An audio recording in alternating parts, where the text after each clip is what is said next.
Prof. How are you? Waalaikumsalam, Dr. Z. Yeah, okay. Rina pun ada. Okay, good. So for this so-called panelists ni, we'll just have the ambassador, and then after that, we'll just get to know one another quickly, and then we'll be made public lah after that, yeah.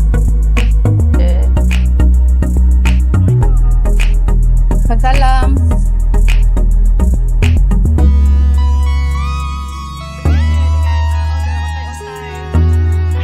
Oh, it's okay. It's alright.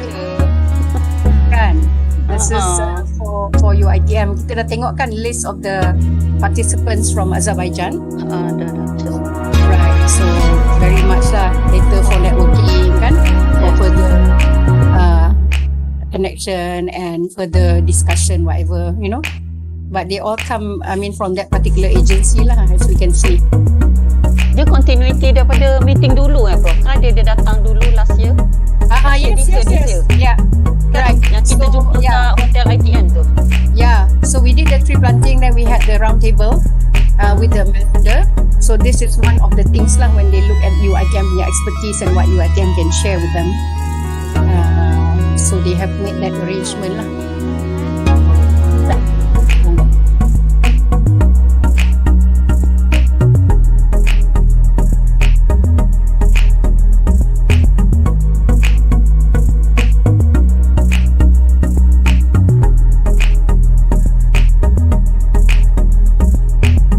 So pretty much it will be straightforward lah. Dr. Z hanya facilitate, introduce the speaker very quickly, but I want more time to be spent on the speaker lah, yeah. So I'll do justice to the biodata. That's why I asked for a short one. So cuma sekarang dekat audience punya page, it's quite static lah, just the poster. We couldn't loop the UITM corporate video or all your individual photos tu kan yang kita nak loop page by page tu, ya. So somehow technically that wasn't working. I don't know why. But anyways, the platform is okay for now.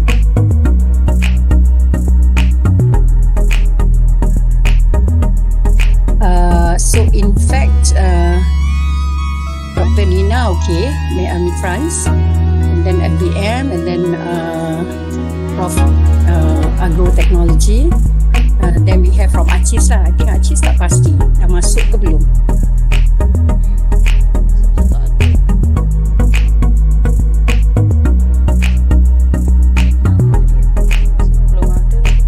Rasa belum ada, tadi Dr. Z baru check. Siapa nama? Lupa pula ya. Dr. Fadila Abdul Rahman.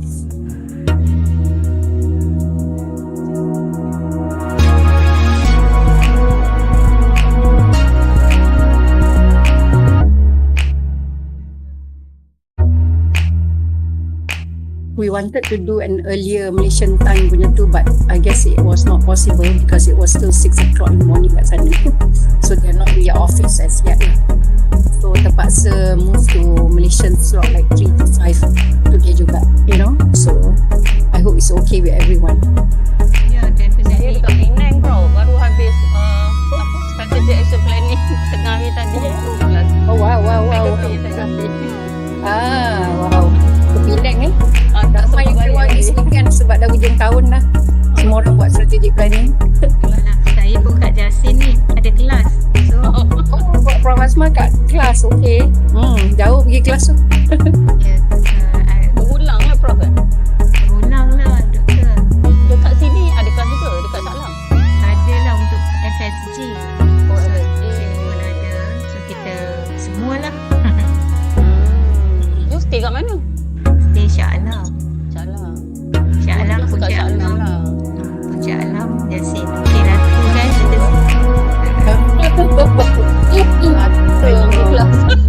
Itulah tu. All rounder. Best dia okay. Dah pusing dah, Prof. Tak apa, dia sometimes dia rasa macam cabaran but trying to accept. Yeah. I think Dr. Z, if less than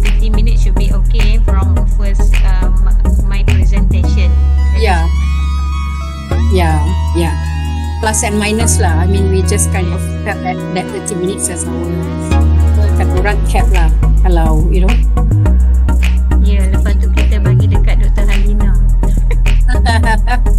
I 15 minit je. Okay. I think I'll do the quick scene setting and then tunggu His Excellency masuk kejap lagi, then he's ready, so he will just give a quick because of the participants from Azerbaijan, very specific. Then you know we start with Rahma, and then after that is Dr. Nina, and then baru Dr. Halina, and then last will be Achis. So I rasa Achis, Dr. Fadila. Assalamualaikum, Doktor. Waalaikumsalam, Doktor, apa khabar? Baik, Alhamdulillah. Terima kasih. Prof, Doktor Lina, apa khabar, Doktor? Alhamdulillah. Betul lah, sihat kan? Sihat, Alhamdulillah. So this is going to be Dekat very sini pula, exciting. Betul lah, It's going to be very exciting sebab I think dalam panelis ni bila ambassador masuk, he's the thorn among the roses lah. And then in the poster pun it looks like that. So that's very much UITM now, I think.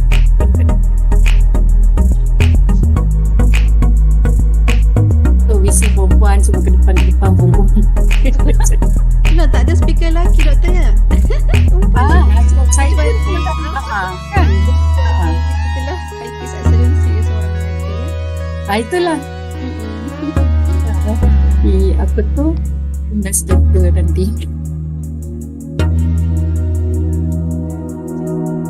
I think they're still trying to come into. Kita saja tinggal Dr. Usna dengan Puan Liana dah check belum? Mr. Rafiq?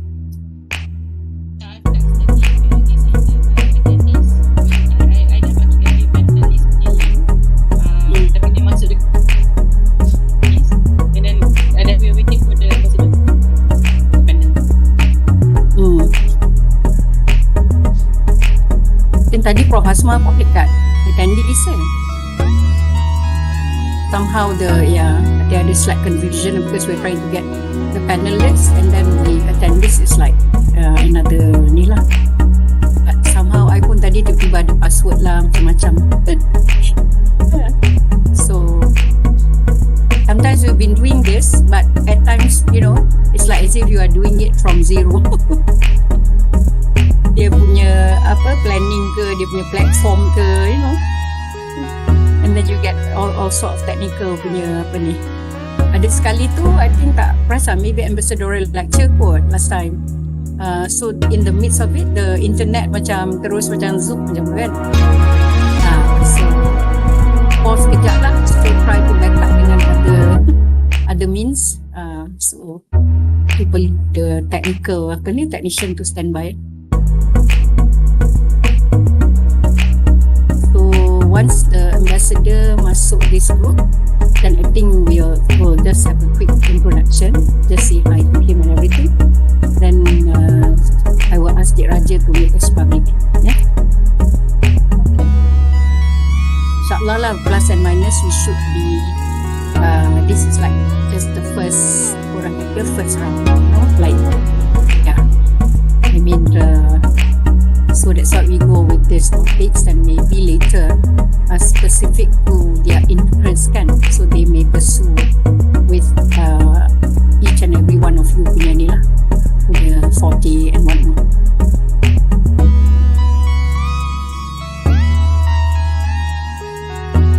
Mr. Rafiq haven't responded yet to WhatsApp, but he's in the attendees. I think ambassador should be in.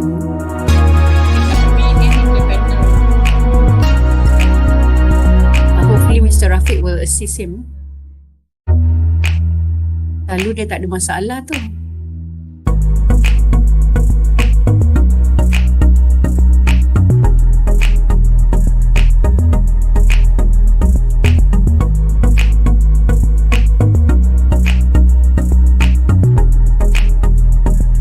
So we still have one more week to go before the students go on the short break. Prof tak cuti ke Prof nanti?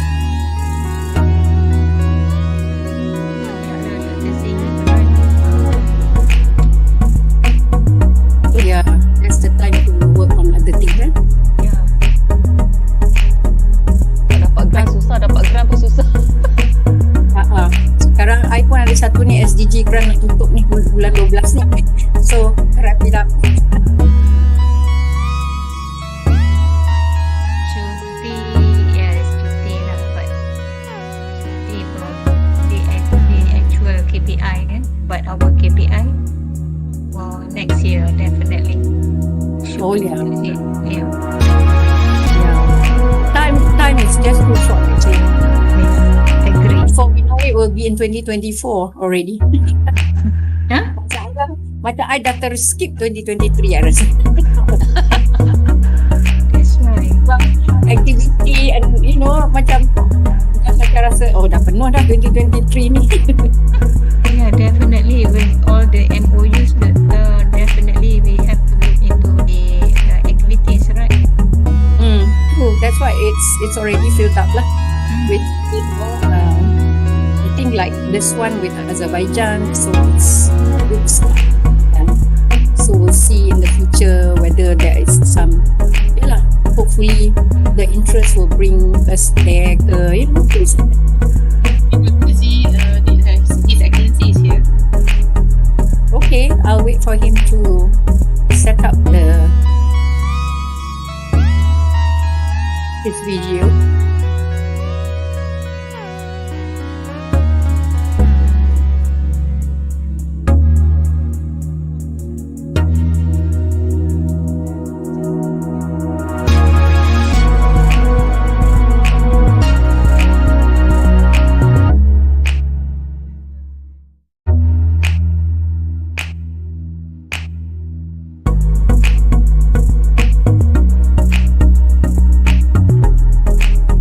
Good afternoon, His Excellency.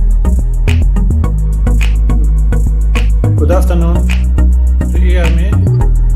I can hear you clearly, but I need to probably get you to turn on your video. I start.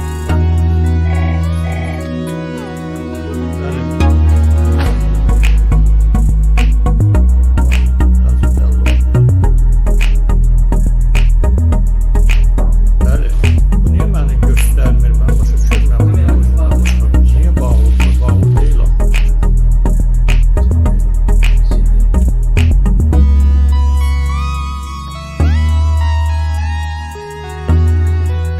Dr. Zainal, maybe we can have a photo with his meeting. Bir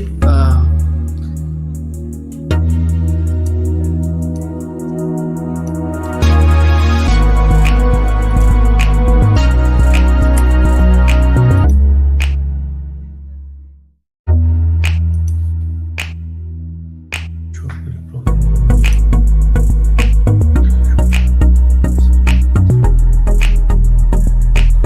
I think Excellency is trying to fix his yes. video. Yeah, Just 1 second. There is something. sure. Thank you for your patience. No problem.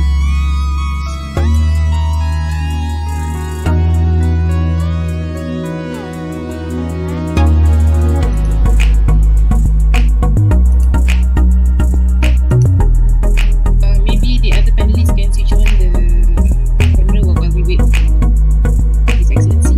Get the group photo first. Belki bile çarp bile dinlemem yani.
I think technically they are trying to still work things out tu.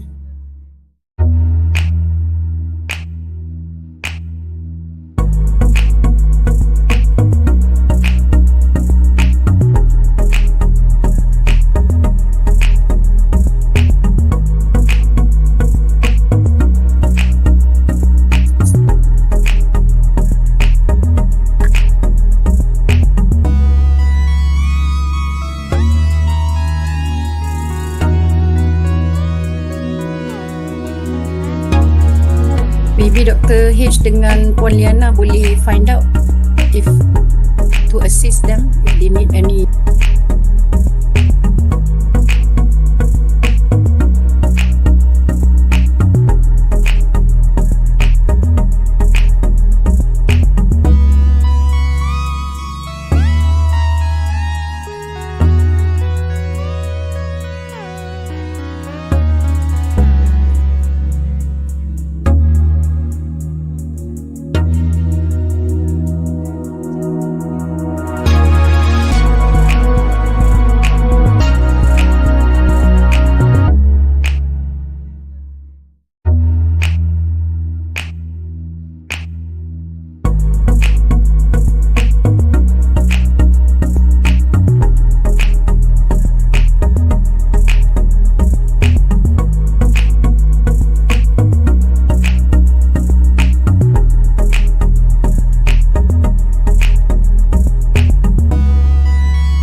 sunny Malaysia this afternoon, and I'm sure to all our friends out there, whether it's good evening or good morning on your end. In particular, I would like to welcome our audience, first of all, from a country that many may have heard of, called Azerbaijan. So welcome all the Azerbaijan participants.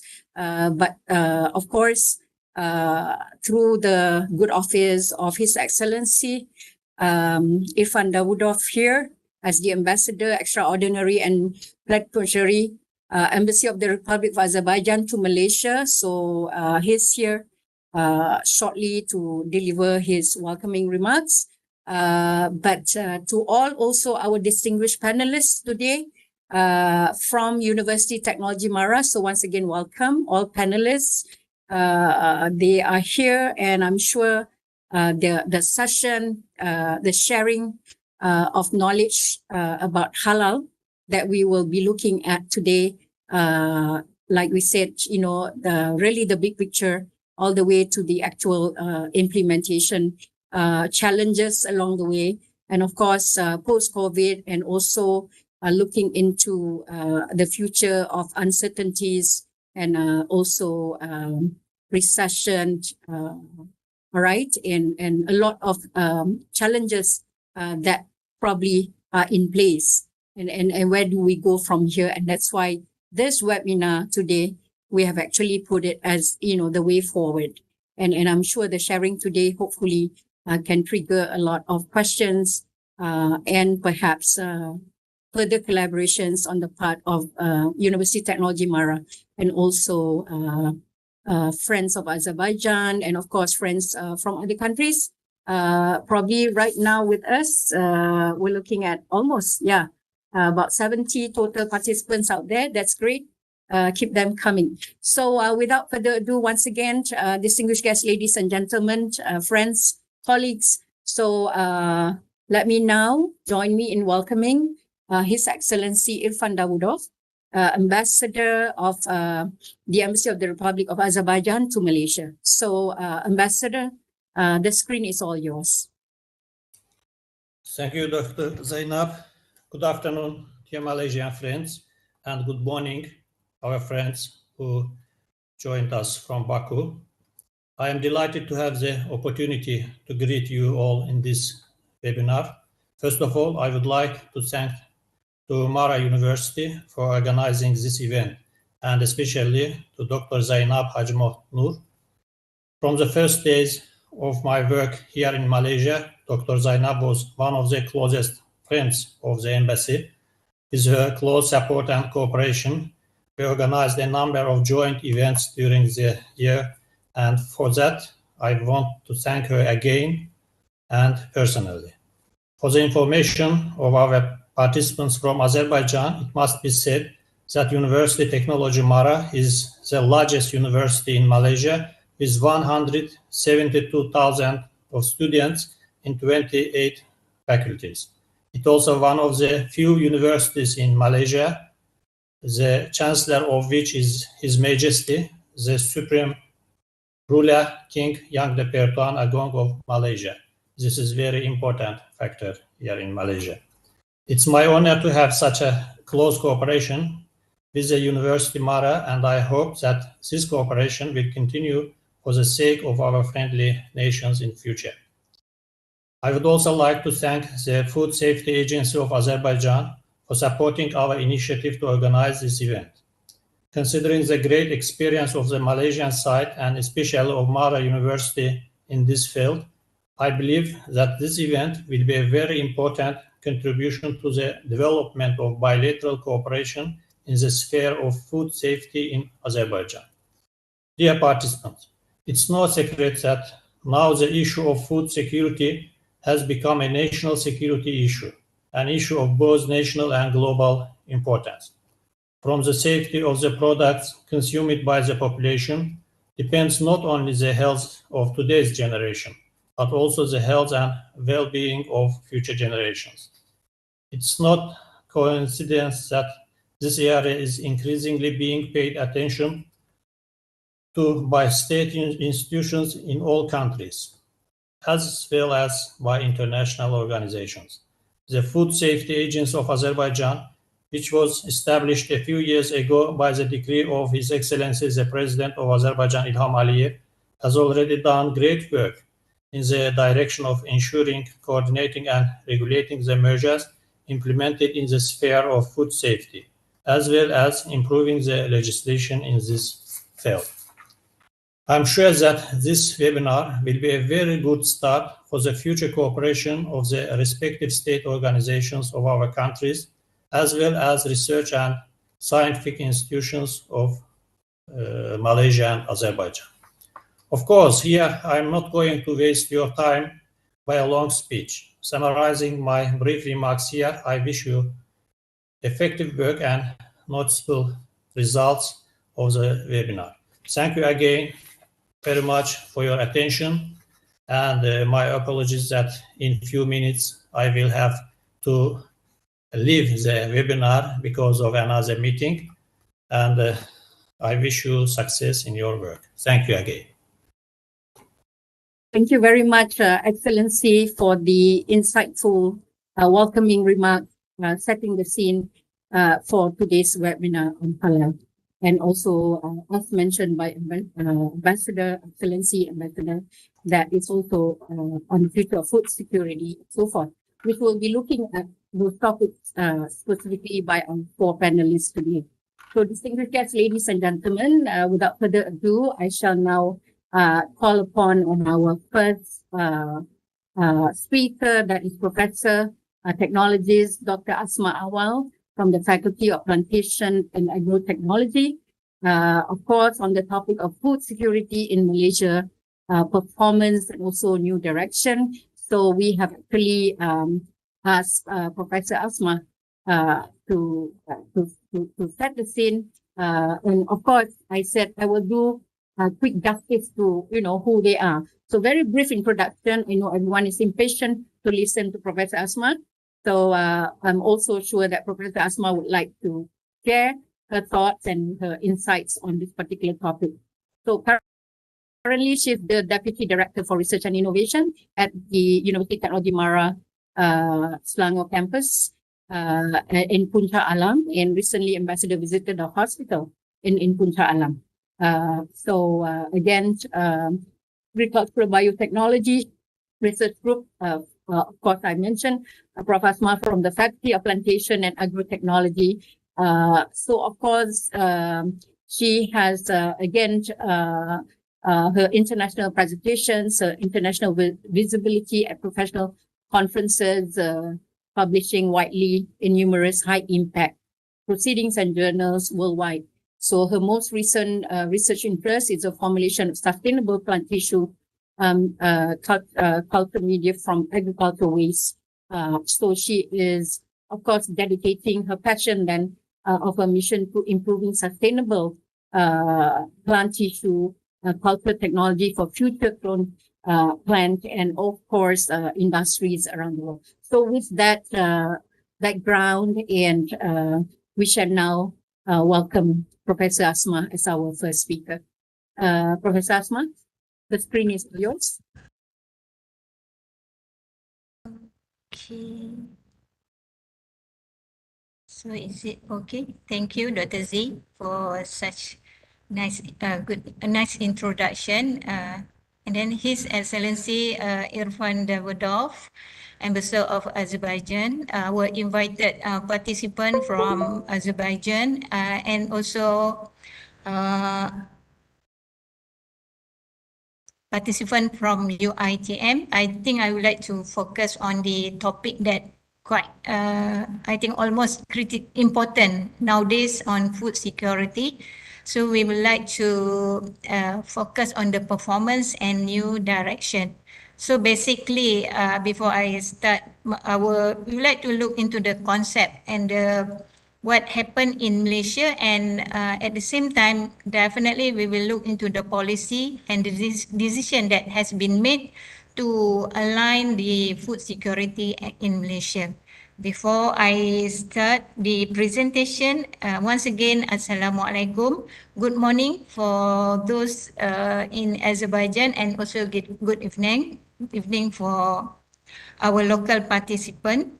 So basically today we will discuss on the food security as a whole, and then what happened to Malaysia on the Global Food Security Index.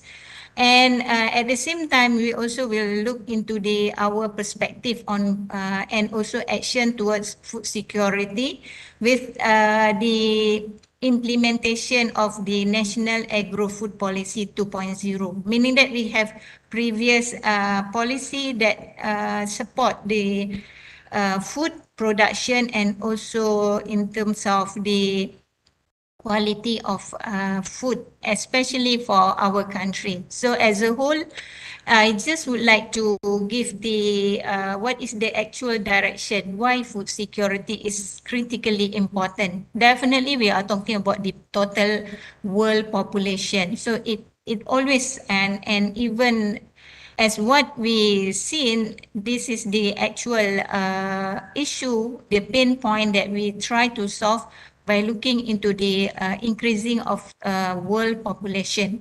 And as for Malaysia, the total population by the year of 2021 is almost 30, near to 33 million. So basically, the ultimate aim is to also to look into the SDG 2, which is focusing on the zero hunger.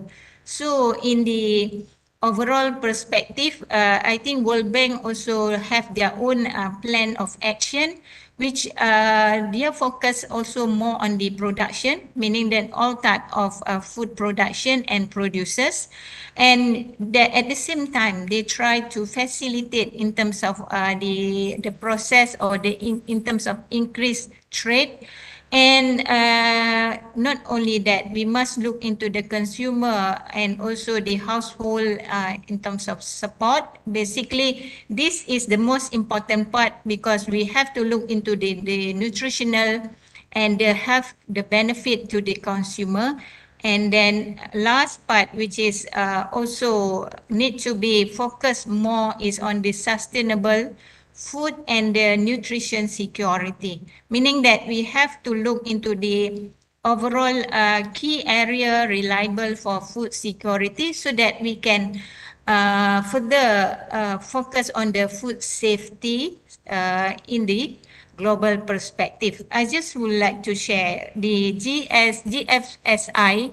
There is 4 issues that always focus and being measured to classify that we can be ranked in the what we call the most stable in terms of food security index, that is on the affordability, the availability, the quality and safety, meaning that we also focus on the food safety.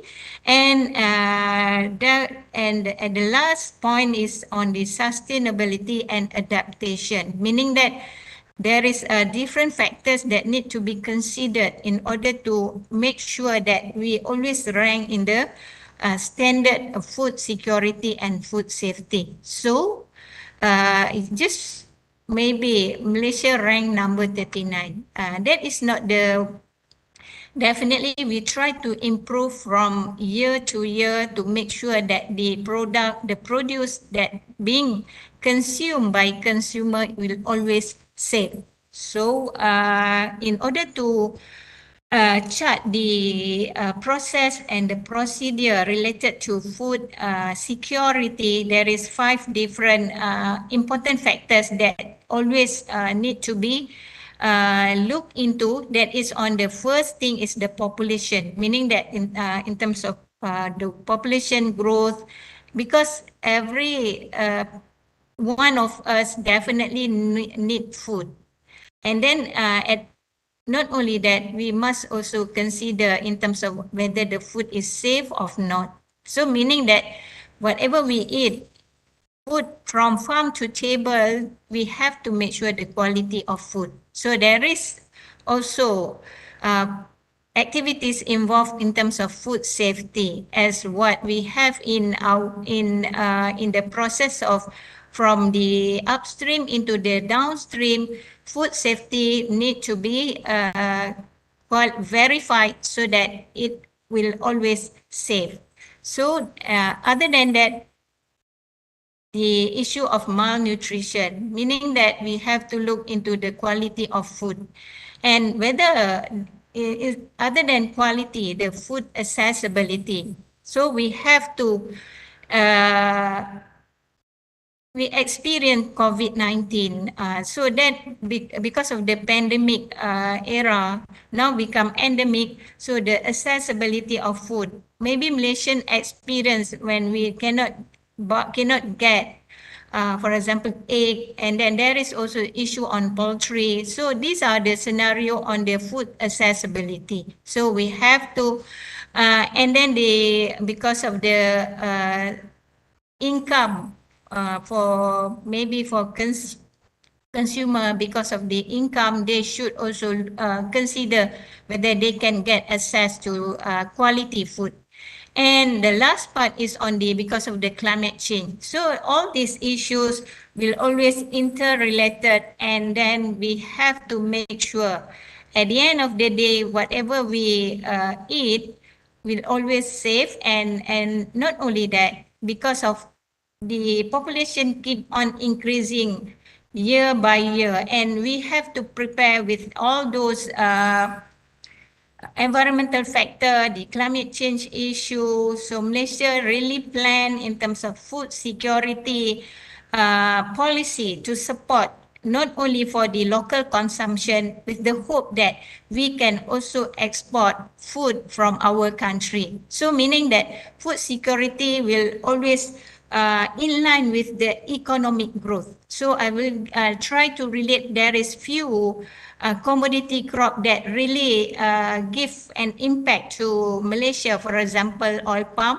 which produce palm oil, and also paddy. So when we focus in terms of food security in Malaysia, there is also the issues related to the most of the food that Malaysia is highly dependent on food import. So we must accept the fact that most of the food that we eat, we always dependent on food import, especially if we look into the temperate fruits. That is one of the example. And at the same time, consumer, they also have their preference, then they're ready to pay for safety, food quality, the freshness of food. This also we must consider in terms of the quality of food. And at the same time, even though we have enough in terms of self-sufficiency level, especially for Malaysia, almost it goes to 70% in terms of for certain commodity, for certain crop. But in the real situation, we must look in terms of our future direction on the self-sufficiency ratio. So I just would like to share the data from Department of Statistics in year 2021. This is the data that tell us almost 50 agricultural commodity was covered, and 26 of them recorded with SSR more than 100%. So, whether we have enough food, this is the outcome. But we must also ready. Some of them is almost imported food. So this is the scenario that we do understand in the overall perspective, but we have the National Agro-Food Policy. So meaning that every 5 years, government will always review the policy to support in terms of SSR for our local product. So overall, I think we agree that in terms of SSR, there is, are we sufficient enough? This is the output.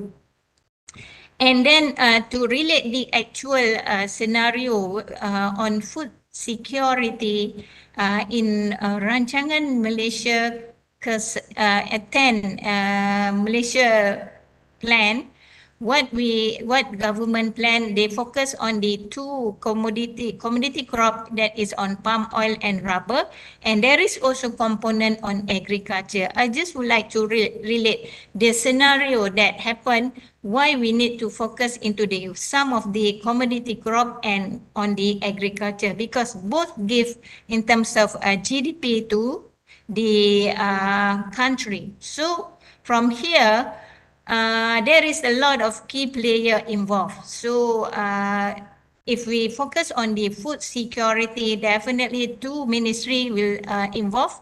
Definitely Ministry of Plantation Industry and Commodities, and also MAFI, which is known as Ministry of Agriculture and Food Industries. So both are key player that support the whole process on food security, so that with the complementary, if we look into the government agenda on food security, we must understand there is a lot of agencies involved. So I just give few example over here.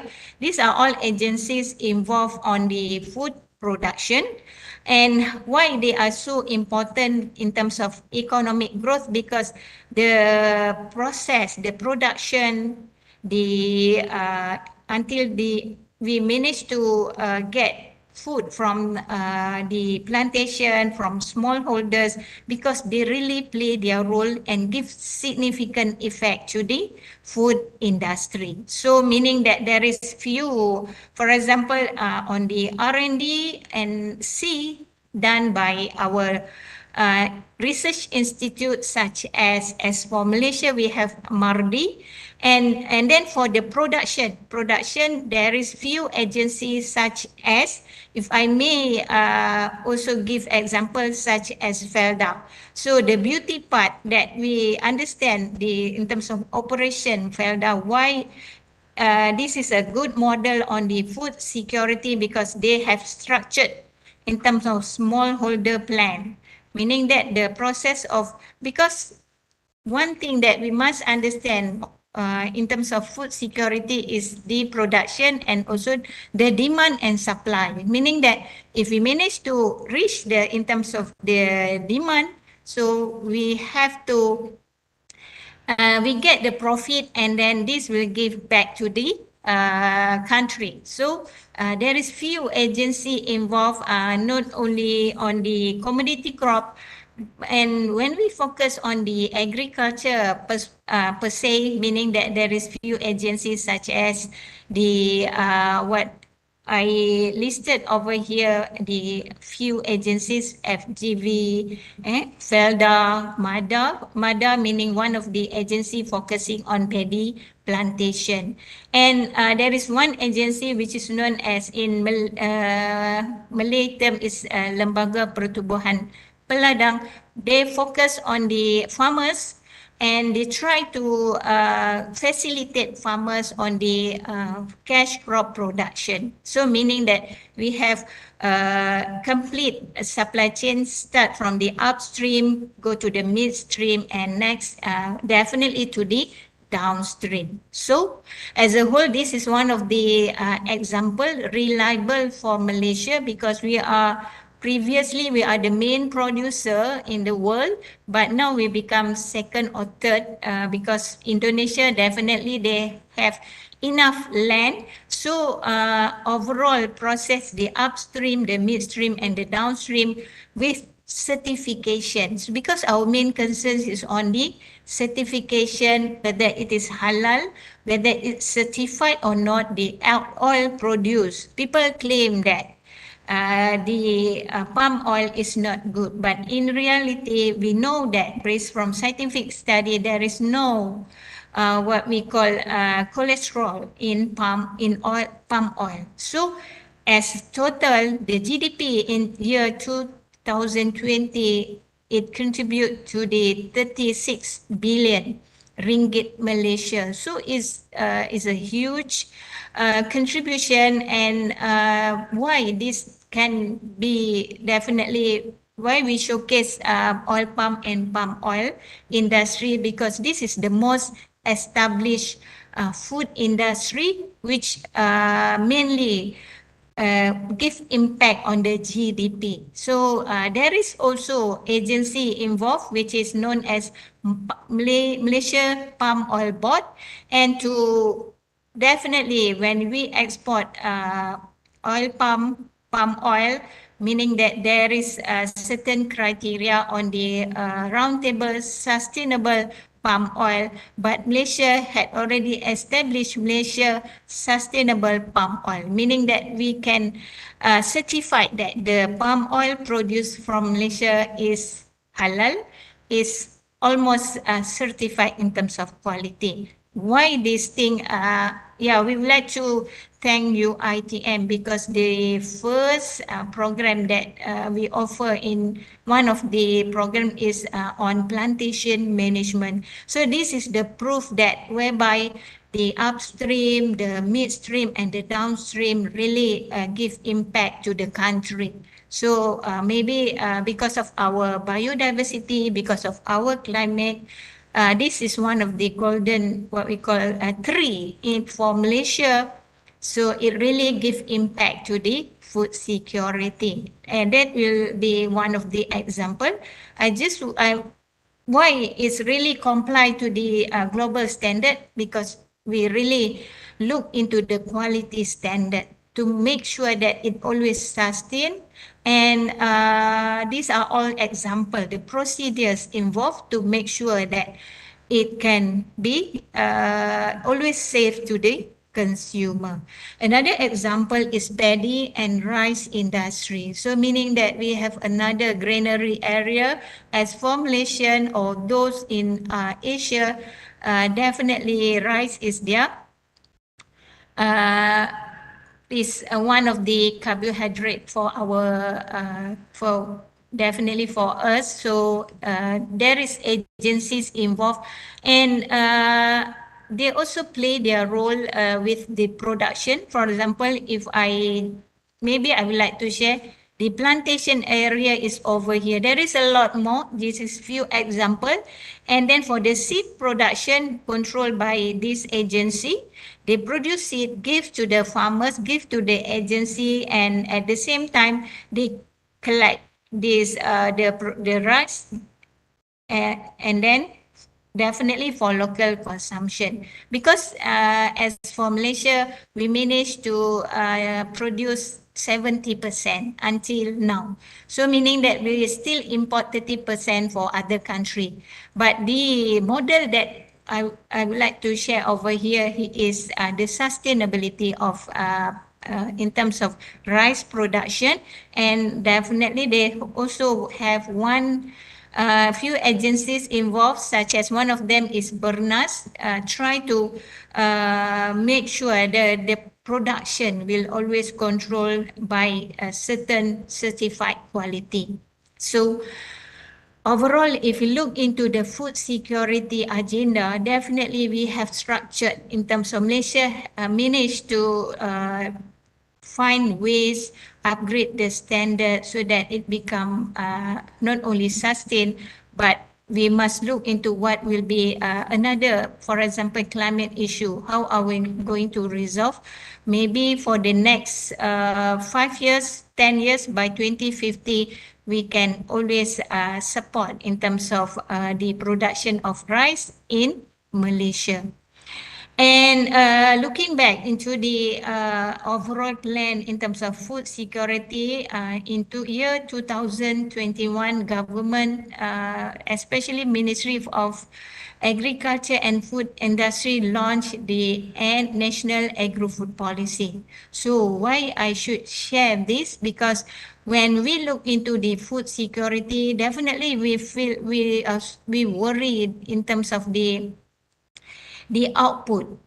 But my concern is to make sure that the national agro-food sector will always be sustainable, resilient, and technology driven, meaning that we have to improve in terms of the well-being, the economic growth. So government what they did. Definitely we have to have innovation. So in order to support innovation, there is a few what we call the key policy involved. So we have to look into the highly competitive and innovative agro-food sector.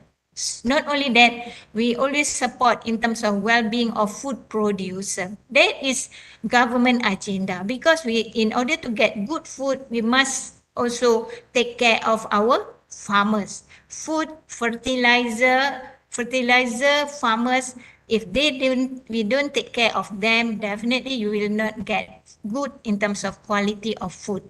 So there is also paradigm shift towards the sustainable food system to adapt climate change. So meaning that the area of biotechnology, especially in terms of agriculture, should always be in line with the national agro-food policy. So they have 5 policy thrusts.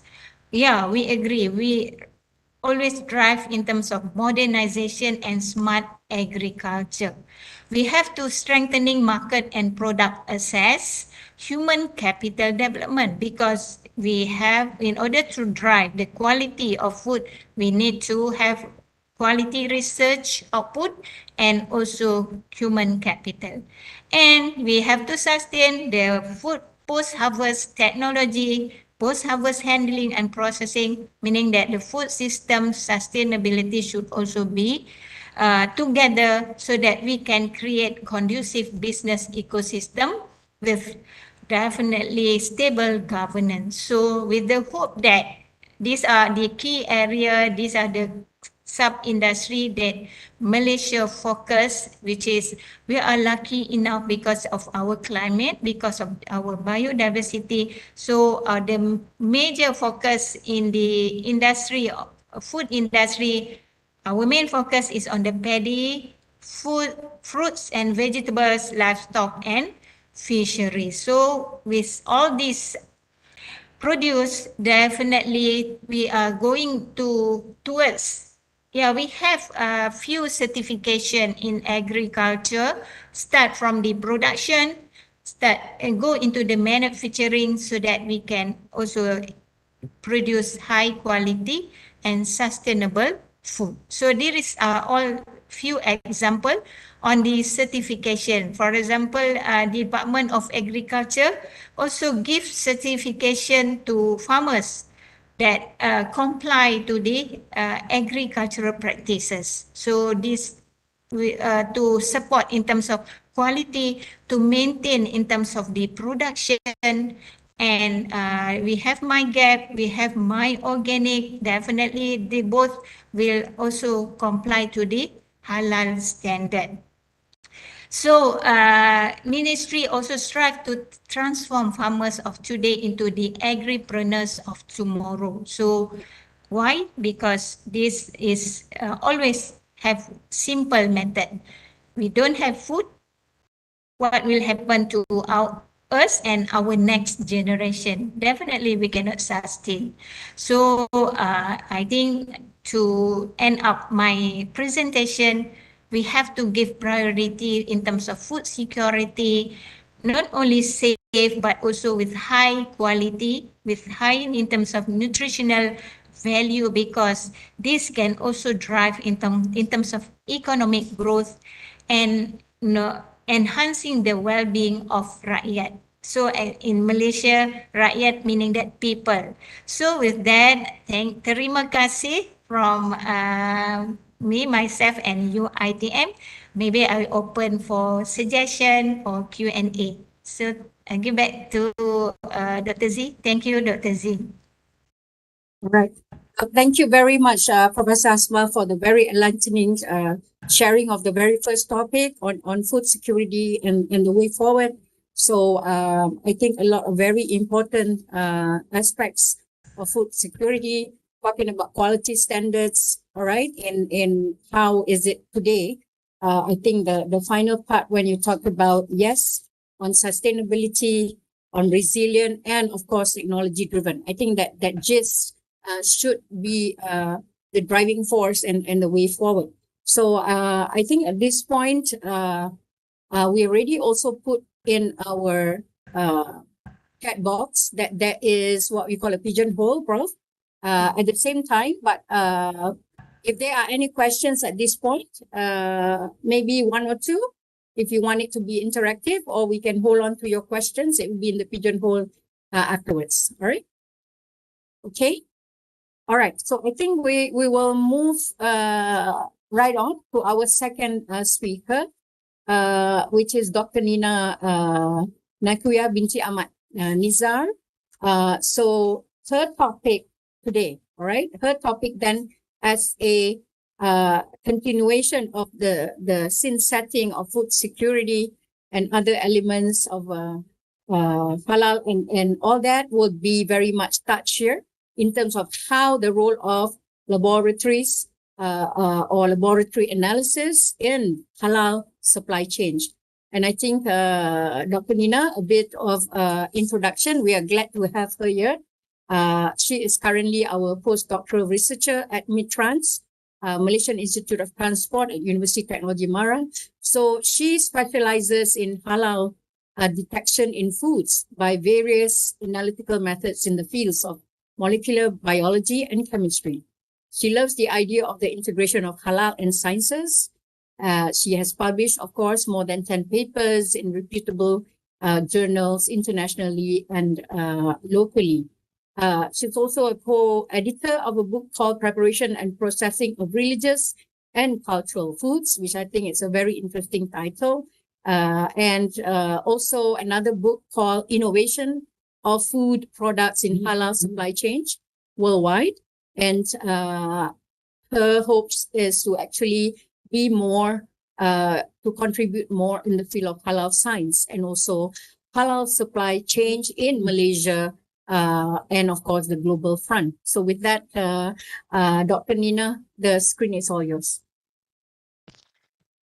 All right, thank you, Dr. Zainab. Before I start, I just need to check if you can hear me clearly, Doctor? Yes, very good. Okay. All right, thank you.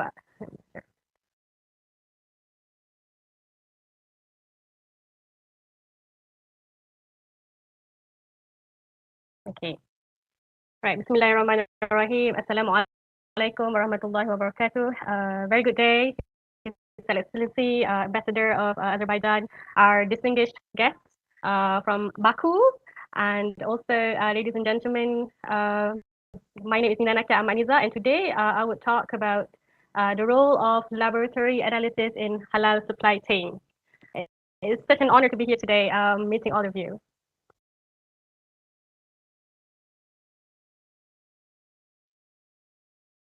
Okay, so this is an overview of my presentation today. We would look a bit into the introduction of halal market, then second, issues on food industry during COVID-19 pandemic. Then we would go into role of laboratory analysis in halal supply chain. I would also enlighten a bit on common methods in halal verification. Then we will go straight to the conclusion.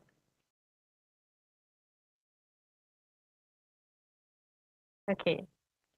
So worldwide, there are 1.8 billion Muslims. So that is totally a very huge market for halal that we could tap into.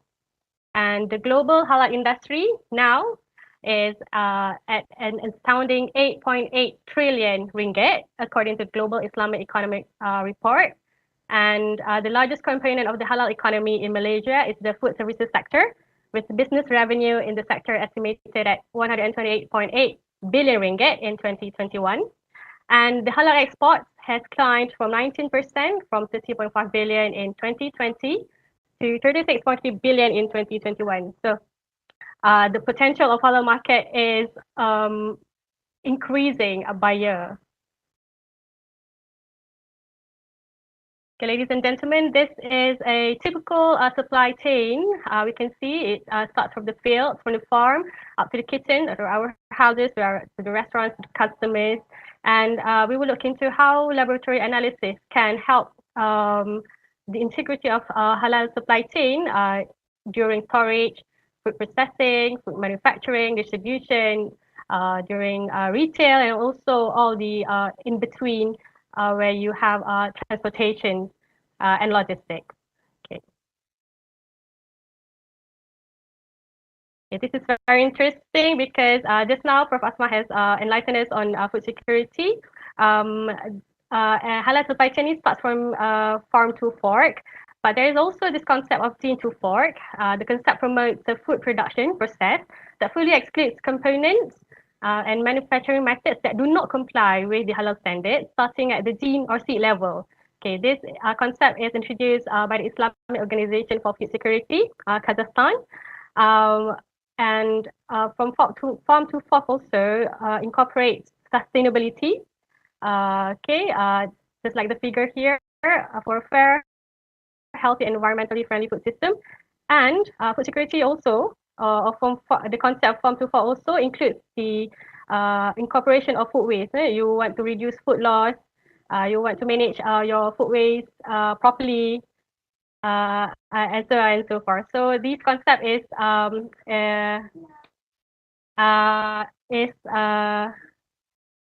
what halal supply chain is all about. Okay.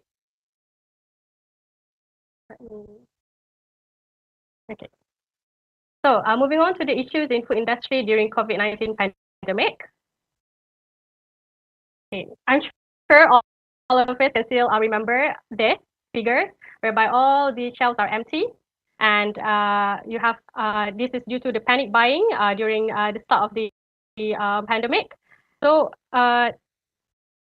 consumer demand for food has increased, and some store shelves have been contemporarily emptied and resulted in excess purchases of essential products. However, the food supply chain remains strong over the years, and we still can have a strong food supply throughout the pandemic here in Malaysia. Okay, now let's have a look into the issues in food industry during pandemic. First, you have raw materials disruption. Okay, usually during lockdown, it is very hard for us to go from one place to another. This is also affects the halal ingredients distribution. So there have been disruptions in that raw material supply. Then the pandemic's effects on food production and operations. We look into the food safety and hygiene of the products. We also have to include the worker safety and social distancing, and also we have to ensure sufficient workforce in the production area. This is quite hard because also because of the lockdown, all the workers need to be home, and it's very hard for us to come by to the workplace, especially in food manufacturing sector, and this has decreased the supply of food products. Then also we have the issues on consumer behaviors. This is not quite an issue. It's actually a change of trends of eating habits. Maybe we are looking into a better food products, looking for something that is more nutritious to be consumed rather than an important food product. Okay, the next point is the traceability.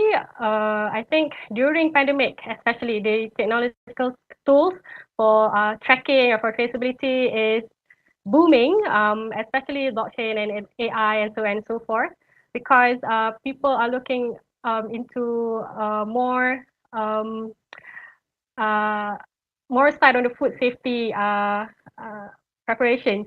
And also, we also can look into the lab analysis. I will show you later on and explain a bit more on lab analysis, especially in halal.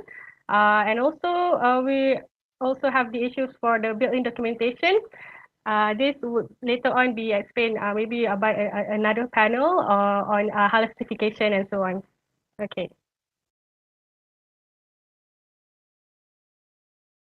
Okay, just to show you some of the COVID-19 cases in food industry. In the USA, you have meat packaging, food processing plants, and farms and production facilities being closed.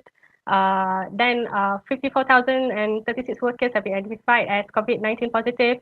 At least 232 workers have lost their lives due to COVID-19. So this has caused the workforce to deteriorate, especially in the food manufacturing sector. In Brazil, meat plant workers also identified as COVID-19 positive. So you have less meat produced there.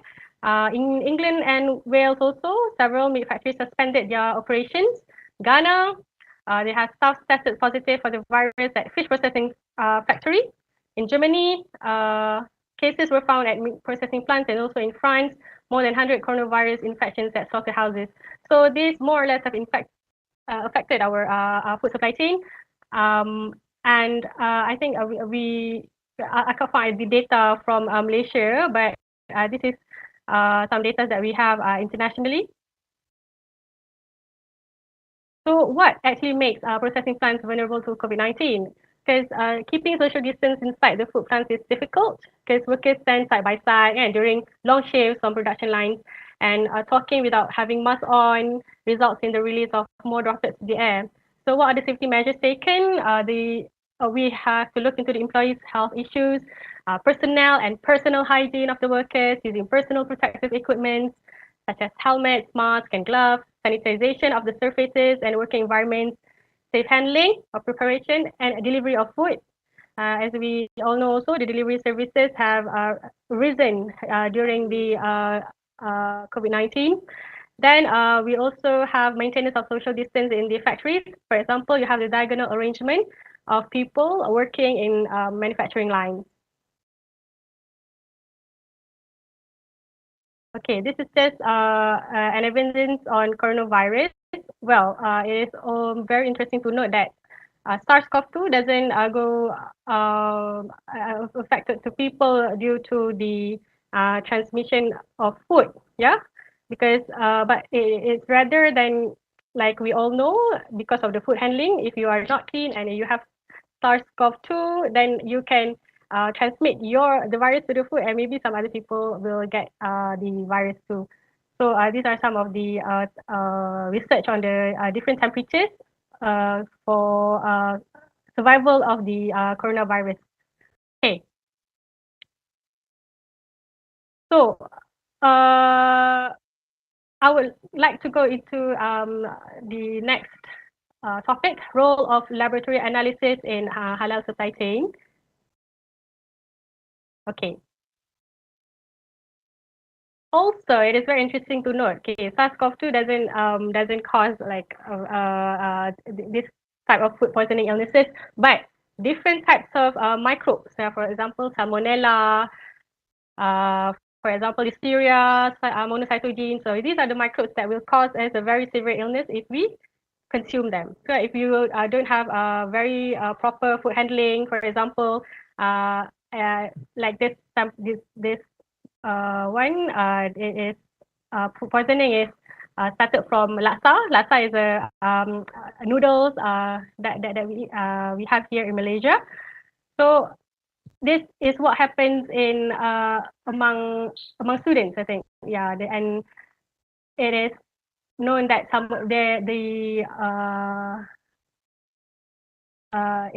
the patient is positive for salmonella. So salmonella causes very bad food poisoning. Okay, let us go to the second sample. So this is some of the food safety issues are. Okay, E. coli, for example, it is found in foods such as undercooked ground beef, raw milk vegetables, and cheese. Then salmonella can be found in raw or partly cooked food. Listeria monocytogenes found in raw milk and cheese. Campylobacter found in poultry and raw milk. So if you have very bad handling or storage, or even during distribution, you don't handle them properly, then all these microbes may come into your food product. Okay, that is the food safety issues. Now, let's have a look at some food defense issues. Okay, red meat sold as lambs in China. Then you have horse meat found in Tesco burgers. This is a case back 10 years back. Okay, in Ireland you have found horse meat in burgers. Then very recently you have in 2020 there's the meat cartel case whereby you have fake halal labeling on non-halal meat. So this cartel has been doing their jobs for more than 30 years and has been distributing the non-halal meat that we thought are halal because of the fake logo across Malaysia. Okay, so this is such a very outrageous, and this is a very good example of food adulteration that is not or can be helped by lab analysis. How do you know that this product contains non-haram material? So if you just look by the naked eye, you can hardly know, okay, they are mixing all these products. But if you do some tests, then you can know, oh, there has been adulteration in this product. So this is where the role of lab analysis comes in. Okay, so where else can contamination happen in halal supply chain? Okay, raw materials, source of feed, animal raw materials, source of feed. For example, ikan keli, yeah. They are being eating non-halal feeds, for example, and you can still see the traces of it after you do DNA testing, for example. Then you also have food processing. During food processing, if you have cross-contamination of non-halal ingredients, that is also a type of contamination. Then you also have microbial contamination with improper food handling. Okay, in food preparation, for example, in restaurants, in the kitchens, no separation between halal and haram utensils, and bacteria can transfer from raw to the cooked foods. And also during transportation, temperatures during transport, if it happens to fluctuate, then the food product that you are distributing can be affected, and maybe previously used for transporting the halal food. May also cause contamination, and there's no segregation whatsoever. Okay. So, from I've explained earlier, food defense is an effort to protect food fraud and food from intentional acts of adulteration, usually for economic gains. Food safety provides protection against unintentional contamination, which occurs due to negligence, improper hygiene, and sanitation practices. So what are the implications? Okay, you have public health risks such as zoonosis or even allergies, and food fraud would happen by contamination of food with meat residue. It is very sensitive. Okay, it is under the Labeling Act under TDA. This is also implied that low compliance to GMP and other related food safety standards. Okay, so solution, you have traceability in the supply chain in place, built-in documentation for certification, and also lab testing. Okay. If you see here, these are the examples of the most commonly contaminated products. Minced meat, as I told just now, can be contaminated very easily. Okay, so the role of halal of laboratory analysis comes here to determine the halal status of raw materials or finished products along the supply chain. Laboratory analysis can be used as a document of evidence in case of any issues arises. For example, the issue of Cadbury last time, kan, you don't know where does this contamination of DNA from pork come. So, and laboratory analysis, specifically the DNA analysis, can show, okay, this product contains DNA of porcine, so you can have it as a document of evidence. So the result also will support the application of halal certification. So recently in 2020, gelatin, okay, if you use gelatin in your food product in Malaysia, you need to go and send gelatin to Department of Chemistry, Malaysia, to give you enlightenment that this product contains gelatin from halal sources. So this would be needed for you to submit for halal certification process. This is one of the example for the support of application of halal certification. So all of this could increase customers' confidence. Okay. I think it's also interesting to share with you the basic requirements of laboratory operations for halal analysis anywhere. Okay. In Malaysia, common worldwide guidelines and standards for labs. You have ISO 17025, GMP, GLP, DHP. So we have to abide all this as stated in the manual procedure for Malaysia Halal certification. As stated in the clause 9.3, sampling laboratory analysis shall be carried out at government laboratories which are accredited based on ISO 17025 for the related analytical scope. So currently, the lab under Department of Chemistry Malaysia is the official laboratory for Malaysia Halal certification. Okay, this is an interesting infographic. Okay, halal analysis, we can divide it into halal, soyban, ethics. Okay, halal is the authenticity.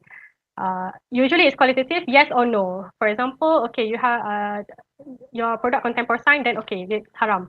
But some products, you have chemical testing, cadmium, for example, or lead or mercury. You have some levels that is acceptable or not acceptable. So this is for safety, okay?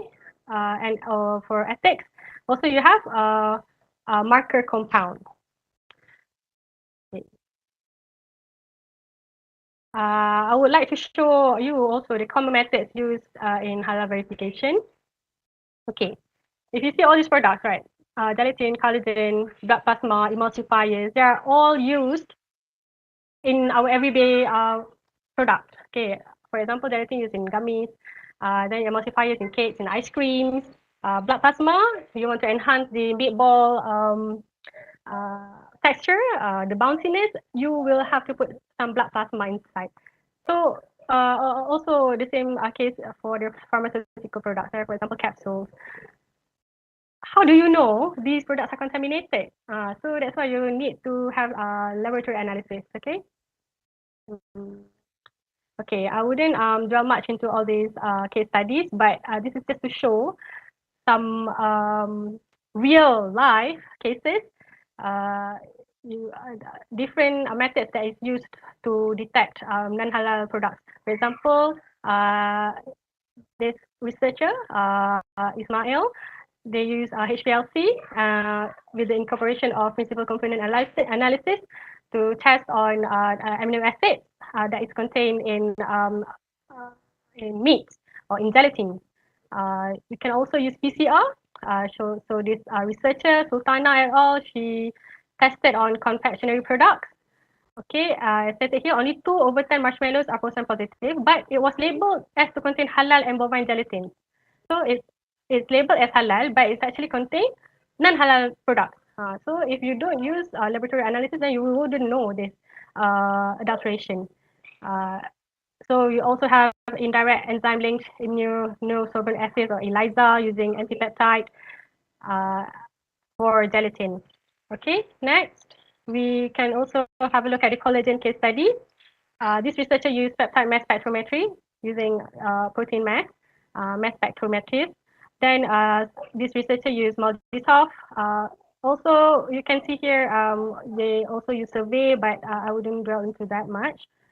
Okay, next, emulsifiers. Okay, emulsifiers ni actually a product from oils and fats. Maybe you can get it from palm oil, you can get it from lard, for example. And from lard, you will need to extract the monoacylglyceride, diacylglyceride.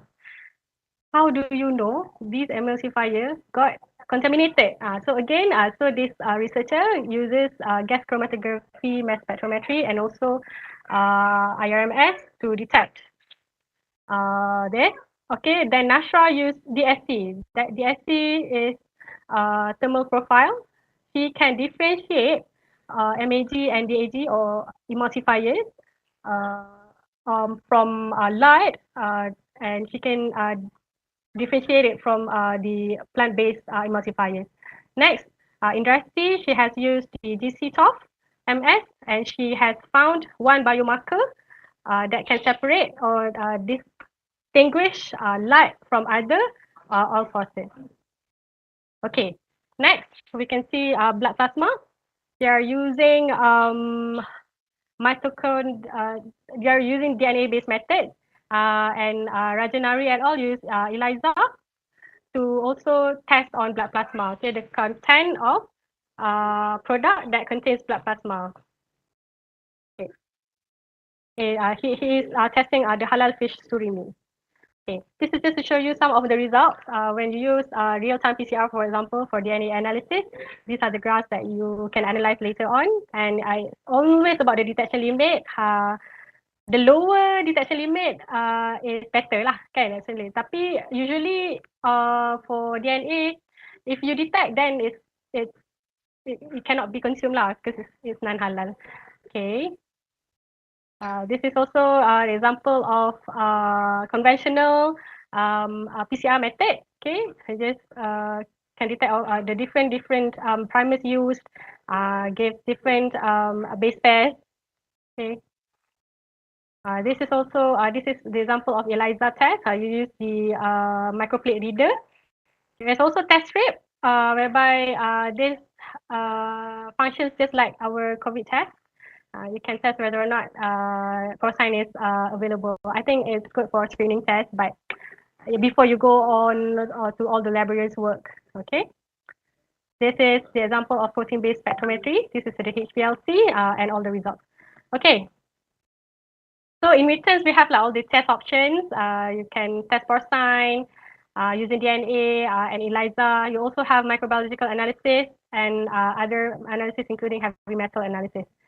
These are some of the equipment available here in Mitrans ITM. So in conclusion, during a pandemic, continuing the flow of supply in agriculture and food sector is vital to prevent food crisis and reducing the negative impact on the global economy. Next, reliable scientific analysis to trace, verify, and authenticate purity of halal products are essential to protect consumer from fraud and deception, and added advantage for company and supports the in-house compliance towards import and export regulations of food products. So with that, ladies and gentlemen, thank you for your attention. Thank you very much, Dr. Nina, for the once again the excellent sharing of I think a topic that when you go in depth and to talk about the role of the laboratory analysis in terms of looking at you mentioned about contamination with food defense and then food safety and of course implications and all the solutions. So we're glad to hear also that UITM has the resources at Mitrans, with regards to the lab and so forth, and will be more than we. So you did also mention about the halal analysis, halalan, toyiban, and also the ethics part. So given that framework, and I think that's really solid for everyone to actually emulate. So I'm sure there will be more questions afterwards. So we're just reserving the questions in the pigeonhole, everyone. So I think we shall move on given that time just a little bit not on our side, but it's okay, we'll manage. So distinguished guests, ladies and gentlemen, so once again, big round of applause to Dr. Nina and also Prof. Asma earlier for sharing for the first two topics. So the next one, we're going to go more practical, more operational in that sense. I think the next topic will be by Associate Professor Dr. Halina Suzana Jaffa from the Faculty of Business and Management of University Technology Maran. So Professor Halina will be talking about the Malaysia international experience. Okay, so Malaysian international experience of cooperation in the halal industry. So a very quick take on Dr. Halina.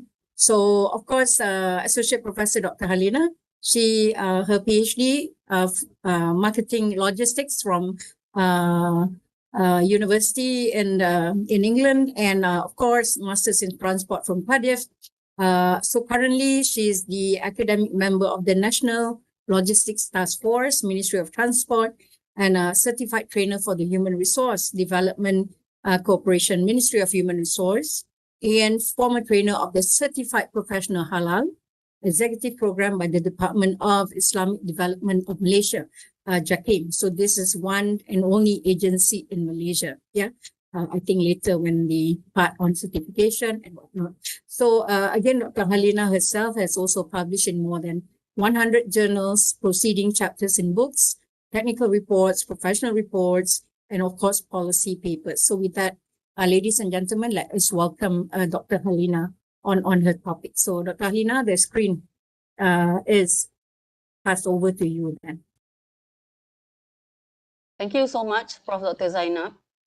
Welcome all the participants from Azerbaijan and also UITM and also from Malaysia and also other countries I heard just now. Okay, so today I'm going to talk on the Malaysia International Expedient Corporation in the halal industry, and I'm representing my Center of Halal Management and Business Innovation under the Faculty of Business and Management, and also I'm the Chairman of Technical Committee 10 Halal Supply Chain at SMIC, and also the Vice President of Chartered Institute of Logistics Transport Malaysia, Selangor Section.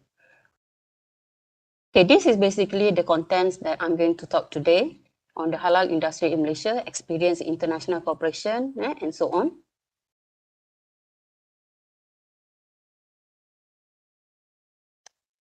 Okay, so the halal industry in Malaysia. Let me begin with the stakeholders of halal industry in Malaysia. So if you look this diagram, we can see that the stakeholders of halal industry in Malaysia is not comprises of manufacturing only, but it has the logistics service provider who do all the delivery and distribution.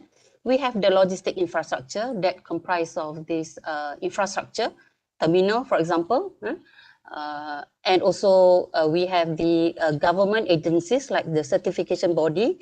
I think Malaysia is the only country who are the certification body is under the Prime Minister office, and MITI, for example, Minister of International Trade and Industry, the standards body, Department of Standards Malaysia, planning, the economic planning unit, and also legal, so Ministry of Domestic Trade and Living Costs. And we also have associations that the halal related associations, and we also have this promoting body that is the GLC, government linked companies, who promote the halal industry. And not forgetting that we have the education, the universities, colleges who have these qualifications, offer qualifications in terms of diploma, a degree, masters, research, and also all these skills training program. Okay, and also of course the last one will be the ICT technology equipment supplier. Okay, this is basically the list of halal standards in Malaysia, and I think I need to skip this because I think Dr. Fadila will explain it in detail. It's just that I want to highlight that currently in Malaysia, we have 16 halal related standards developed under the Department of Standards of Malaysia. And I just want to highlight this one particular standard where I involved since 2016, because this standard that lead to the international platform that lead Malaysia to the international platform in terms of developing standards. So these standards has been established, published in 2010, and it's high time that we do the revisions. And this is the process basically involved development of draft revision on MS 2400 series, national consultations and public comments, review comments, and also finally approval at the minister approval in January 2019. So as a whole, you can see it takes like, I think 3-4 years to develop one standard.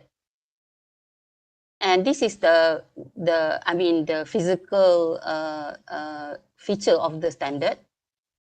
And normally, in order to come up with one standard, we, I think the standards body, Standard Malaysia, will develop or form one working group. We call it working group that normally led by Standards Malaysia. And of course, the members of the group will be the stakeholders of that particular area of standards that we want to develop. For example, for halal supply chain, we have this representative from logistics service providers, promoting agencies, certification body, JAKIM, manufacturers, retailers, academicians, and also terminal operators. And now let us go into the experience in the international cooperation.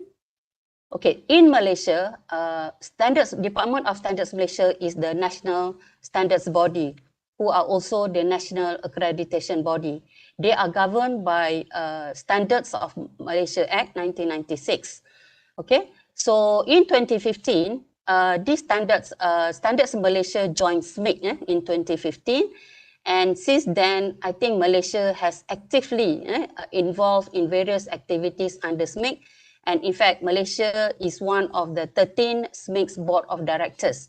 And of course, the role of Standards Malaysia is to foster and promote standards, standardization, accreditation as a means of advancing the national economy, promoting industrial efficiency and development, benefiting the health and safety of public, protecting the consumers, facilitating domestic international trade, and promote international cooperation. So since in 2015, we started with Technical Committee 10, that the Halal Supply Chain here, where Malaysia is the chairman, I'm the chairman, and also the secretariat from Standards Malaysia. And followed then, after that, Malaysia joined as a member, participating member in all these standards, halal food, halal cosmetic, tourism, leather and tanning material, halal management system, CCA, terminology committee, and also in 2019, I think we come up again as to lead, Malaysia to lead on the halal pharmaceutical issues as chairman and also as secretary. So what is SMIC actually? For those who are not familiar with SMIC, SMIC is the Standards Metrology Institute for Islamic Countries. It is an affiliated organization of OIC, and it aims to develop standards, harmonize standards among the member states, and eliminating technical barriers to trade, so that when you have harmonization, standardization, you can eliminate technical barriers to trade and thus developing trade among OIC. So achieving uniformity and metrology, also lab testing and standardization of activities among member states, and ensure education and training and providing technical assistance. So currently, SMIC has 43 member countries out of 57 OIC countries. And under SMIC, we have 18 technical committees who develop various standards, not only halal related standards, but other standards as well.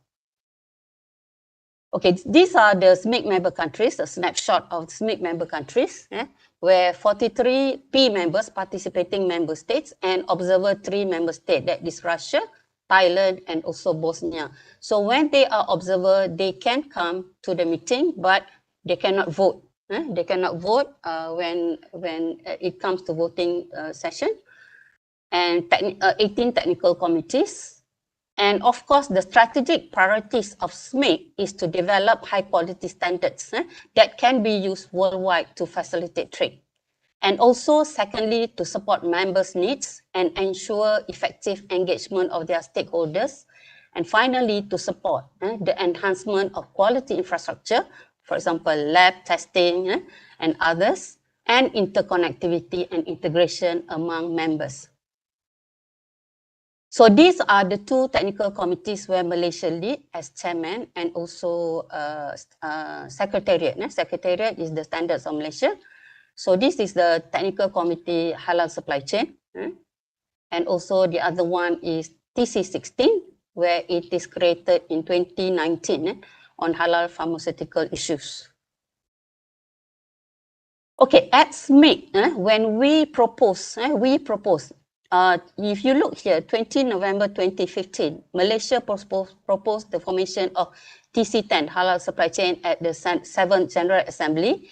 And we, when it was approved in January 2016, then we had our first meeting to develop that standard, 2016, and it also takes about 3 years to get the standard published. So I think this is the fastest development of standards at SMIC, because we adopt the Malaysian standard to SMIC. So basically we have the draft already. So that's why if you look at here, actually in developing standard at SMIC, we have 6 stages, but we skip 3 stages. We skip 3 stages and we just went through 3 stages, because the standards is there. It's just that we want to make sure we still read clause by clause to ensure that these standards address all the 4 schools of thoughts in Islam. So this standard published in 31st October 2020 on transportation, 3 series. OIC SMIC 17, transportation, warehousing, and also retailing. And so currently, we have, in terms of halal supply chain, we have Malaysian standard that was revised and published in January 2019. And we have another one, OIC SMIC 17, 2020, published in October 2020. So not much difference between the two. I would say like about 10% difference between these two. At a recent SMIC TC10 meeting in recent October, there was a new work item proposal on the development of halal-friendly port. So these standards is quite important because it will complement the loophole throughout the supply chain. So all member countries has approved, and inshallah, the next meeting, we will start developing the standards. Okay, Azerbaijan as a SMIC member and international corporation. So when I look at the website of SMIC, I noticed that Azerbaijan is also one of SMIC member. Out of 43 member states, Azerbaijan is one of them. So if you look, so this is the information actually I gained from the websites. So from here you can see, say for example, Afghanistan, they become the 13 participating member in 13 technical committees and none on observer committees. But Azerbaijan, so far, you have joined SMIC, but I think you haven't request to be, any member, whether P member or O member in SMIC. So when you become one of the technical committee members, you'll be called for meeting. Normally, a SMIC will have twice in a year meeting in Istanbul. So that's where we develop standards together among the member countries. So I think maybe, Azerbaijan can start, but of course the members of SMIC are the standard body of that particular country. Okay, of course, there are a lot of benefit if we join and we develop standards together, because we can come up with harmonized standards among the member states, eliminate technical barriers to trade, achieve uniformity in metrology, lab testing, standardization, ensuring education and training, and providing technical assistance. So this adoption of halal standard system practice among member countries will allow standardized management practice of manufacturing and handling of halal goods, and less time needed for inspection because we have a unity, compatible and compliance, and it can enable to faster movement of halal goods across border, and of course it will reduce trade barriers. So finally, significant cost savings can be achieved and you can move the goods faster, and therefore we can come up with cheaper and affordable halal products that could be offered to the consumers. So basically, I would say Malaysia can offer a complete halal ecosystem in terms of production. These are halal food, halal pharmaceutical, cosmetic, halal ingredients, services. In our services, we have this halal logistics, Islamic healthcare, Islamic tourism, banking, and finance. Infrastructure, we have the halal parks, testing labs, traceability systems, standard certification, and we have the government support from HDC, Standards Malaysia, MITI, and we also have various trainings, degree programs, academic qualification programs that can develop, human capital. So we can offer, say for example, Azerbaijan need, any assistance in terms of training or whatever of these facilities, we can work together. Okay, this is basically training programs that, to be more detailed, training programs that normally we conducted is on, for example, certification standards, on what standards of certification that you want to be. So I think Malaysia can provide that particular training. And we can also conduct training to the auditors and also halal executive. As you know, in Malaysia, in order to apply for halal certification, you need to have halal executive. And in Malaysia, for example, we have a certified halal executive program where we use these JAKIM modules standardized throughout the training provider. And also we can also provide awareness training in whatever field of halal standards and also implementations, how to implement, for example, halal supply chain, how industry can implement that particular standards. So of course, the target participants can be the manufacturers, halal executive, individuals, academics, students, logistic companies, port operators, air cargo operators, and also auditors. So in Faculty of Business and Management, we are about to launch in January or February a certified halal executive training program for international participants that is accredited by the Chartered Institute of Logistics and Transport based in UK, CLT International, and supported by SMIC. So this is, you know that skills training, we have level 1 until level 6. So this is at level 3. Level 3, that's what is called International Certificate in Halal Supply Chain. It is an 8 days training program.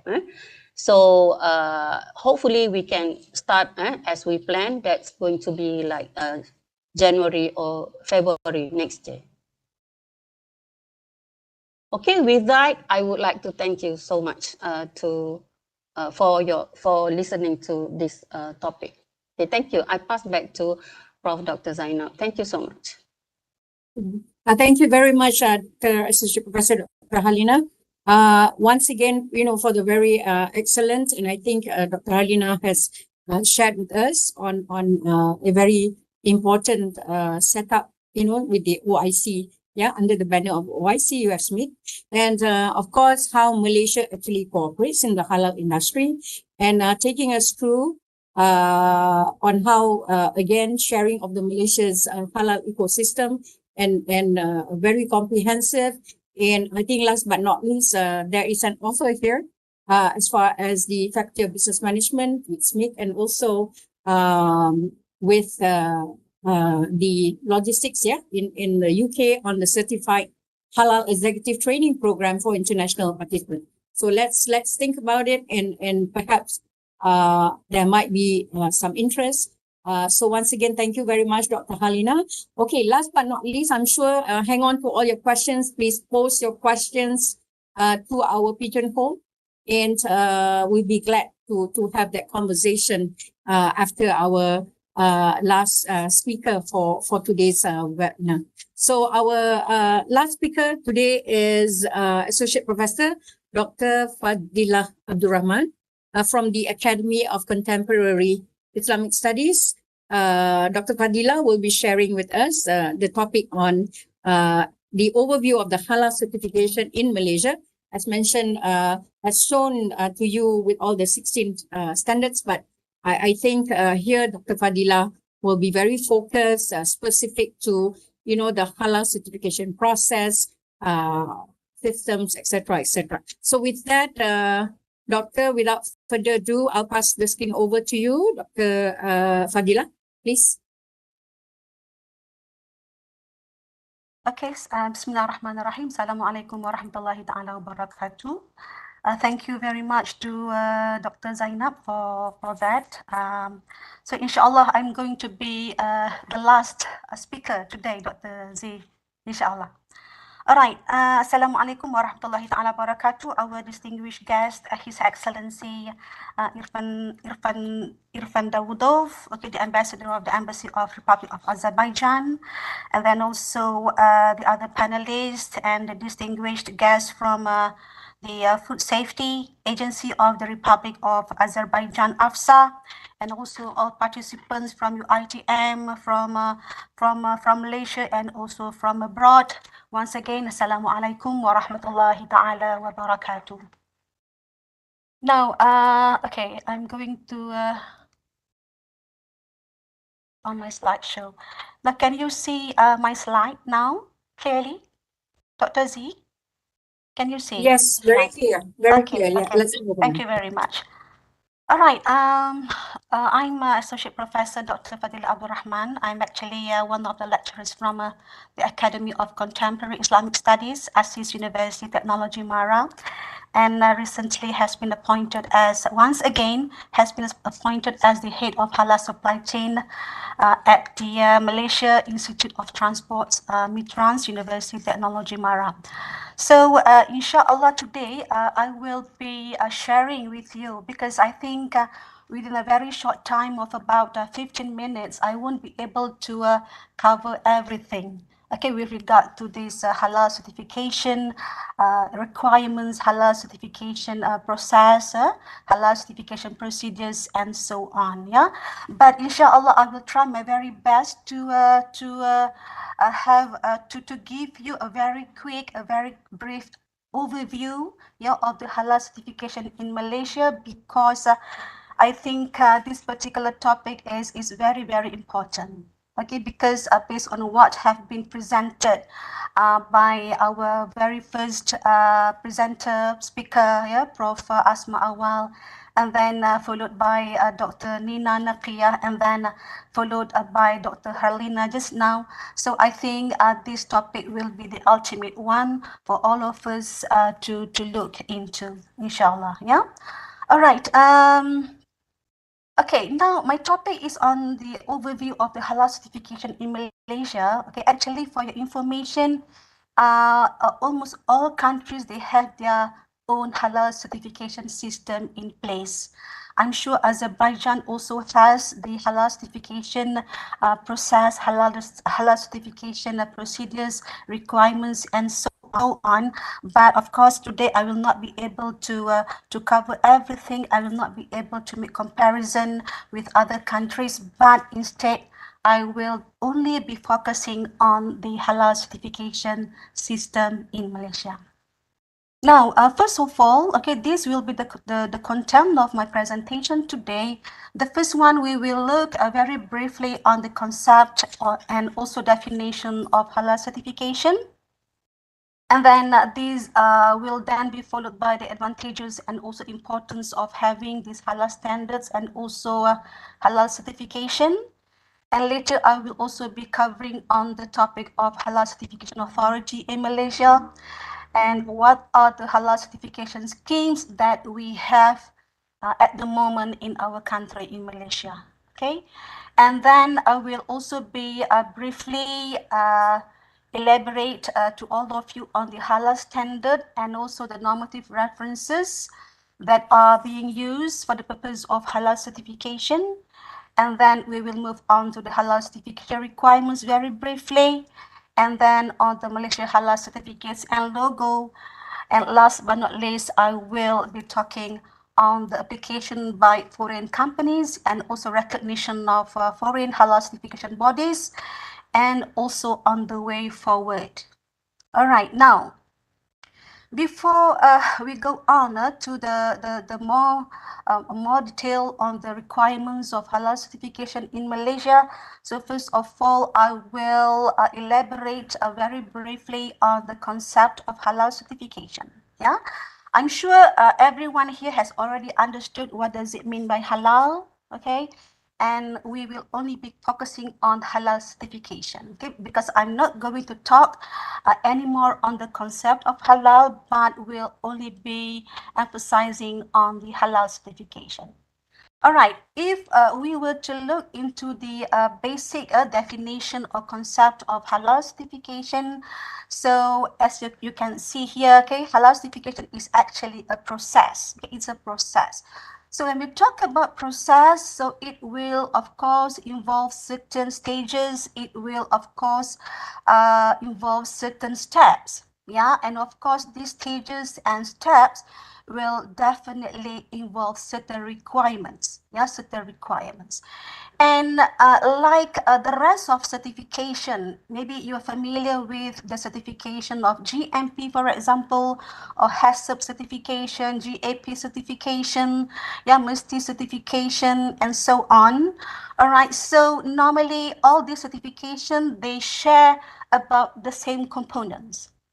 Okay, they are sharing about the same components. Okay, because all certification would start with a process. It is a process, and this certification process will normally start with an application.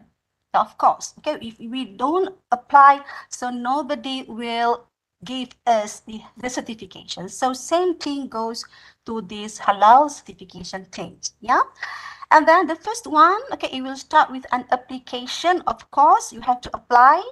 And for your information with regard to the halal certification application in Malaysia, it is not only for the domestic application, but the international applicants may also apply for halal certification. But that one I will discuss on that particular matter later on. Yeah.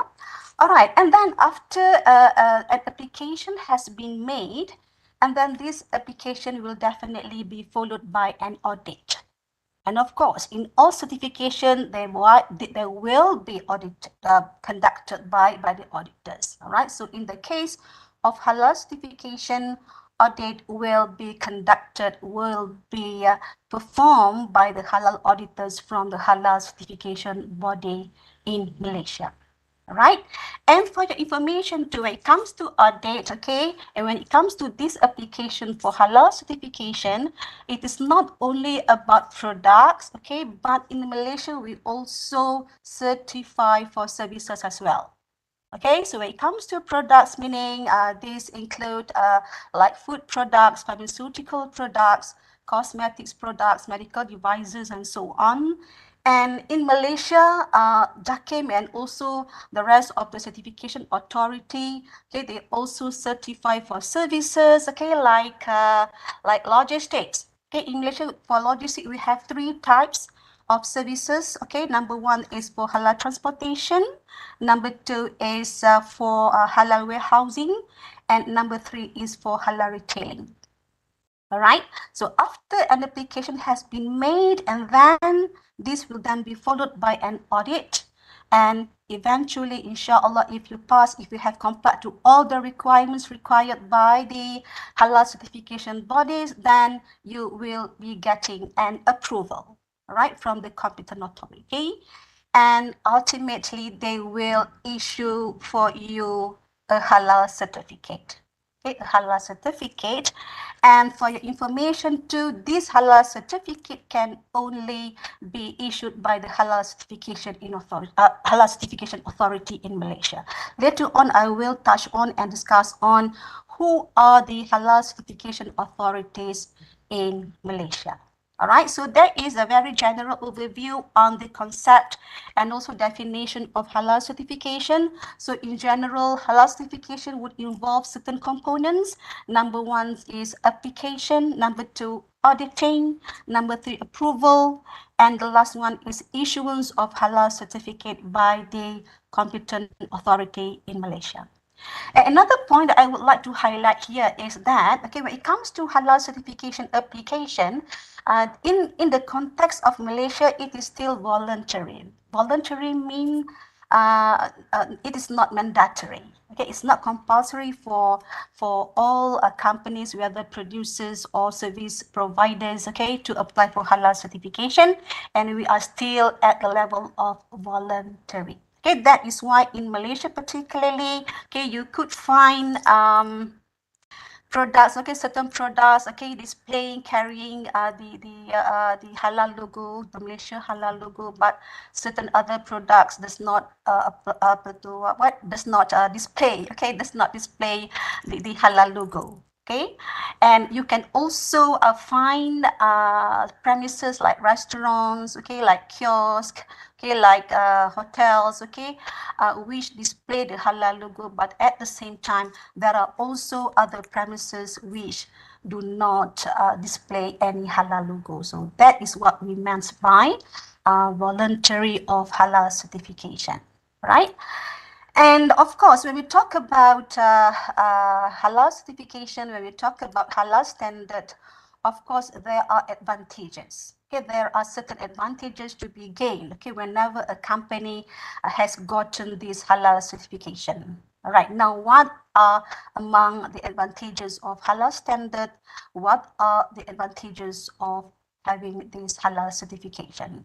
Right, number one, okay, so when we have this halal certification, this is actually serve as a testimony, okay, as a testimony to support the manufacturer's claim, okay, to support the service provider's claim that their products, that their services have already actually met a very strict halal requirements. Okay, so this is number one, all right, it serves as a testimony.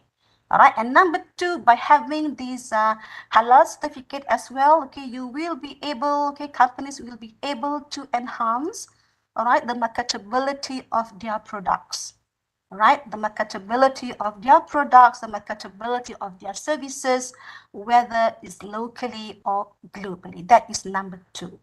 And number three, this is also very important. Okay, when we talk about halal, it is not only about halal, it is not only about the sources of the raw materials must be halal and so on, but halal is actually halalan tayyiban. So when we talk about halalan tayyiban, it also includes in terms of the hygienic aspect of the processing, hygienic aspect of the raw materials. Yeah, it also concerns about the cleanliness, okay, the safety, the nutrition, okay, and this has actually complying to the very stringent requirement by the Sharia law. So those are the advantages, among the advantages of halal standard and also halal certification. All right. Okay. If you were to look at the number of the world Muslim population, I think few of our presenters just now has presented as well on this number of Muslim world population, and actually this big number of world Muslim population is actually providing us with the information, of the minimum market size of the halal business. All right, and with this big global halal market in size, okay, this would indicate a big halal business opportunities as well. So I think this is where we should, especially companies, okay, those who are running businesses should take this opportunity, okay, to go for these halal business opportunities. Yeah. All right. And then the halal standards and certification. Okay. Of course, halal standard and certification are among the primary requisites. Okay, are among the primary requisites in order to develop the trusted halal products and services within a trusted halal supply chain. Now, of course, we have talked about the advantages of the halal certification. All right, and of course, if you did not get this halal certification, so that will be a disadvantage for you. All right, so when we didn't have this halal certification, of course, there will be export barriers, okay, in some countries, and then we may also have this very limited market segment as well. And then we will have a lack of consumers, especially from amongst the Muslim community. Okay, and if we didn't have this halal certification, we didn't have the halal logo being displayed on our products and also at our premises, for example, so there will be lack of consumer confidence. All right, so these are among the disadvantages if we didn't have this halal certification, whether for our products or for our services. All right, and also with regard to the importance of halal standard and certification, of course, this halal standard and certification is very important. Okay, it's not only for the entrepreneurs, it's not only for the importers and also exporters. Okay, it is also very important for the end consumers.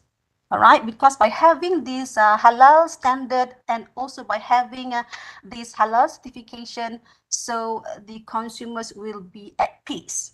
All right, they will be more confident that all the products, okay, that all the services that they use, all the products that they consume are actually halal and actually tayyiban. All right, so this is very briefly on the importance of halal standard and also certification. Now I'm going to move on to the next topic, that is on the Halal Certification Competent Authority. Okay. In the context of Malaysia, yeah, okay, we have our own Halal Certification Competent Authority. Now, who are the Halal Certification Competent Authority in Malaysia? All right, okay, we have JAKIM, okay, JAKIM, and also we have the State Islamic Religious Councils. All right, because for your information, when it comes to matters relating to Islam and also relating to the Malay customs, okay, that one falls under the jurisdiction of the states. Okay, so in the context of Malaysia, we have JAKIM and also States Islamic Religious Councils as the Halal Certification Authority. And now, where did they get this authority to certify for halal?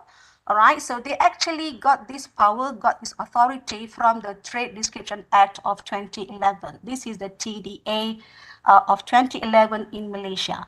All right, this has replaced the TDA of 1972. Okay, previously we had this the Trade Description Act of 1972, but in 2011 it has been replaced with the Trade Description Act of 2011. And by virtue of this Trade Description Act of 2011, then we have had this Trade Description Order, okay, the TDO, for certification and marking of halal 2011. Okay, under the regulation number 2 of the TDO 2011 in Malaysia, okay, JAKIM and also the States Islamic Religious Councils have been given the authority to certify for halal. So if there is anybody else who claim that they are one of the certification competent authority in Malaysia, so it is a fake one. It is a false claim, all right? Because in Malaysia, we only have JAKIM and also the States Islamic Religious Councils as the Halal Certification Authority in Malaysia.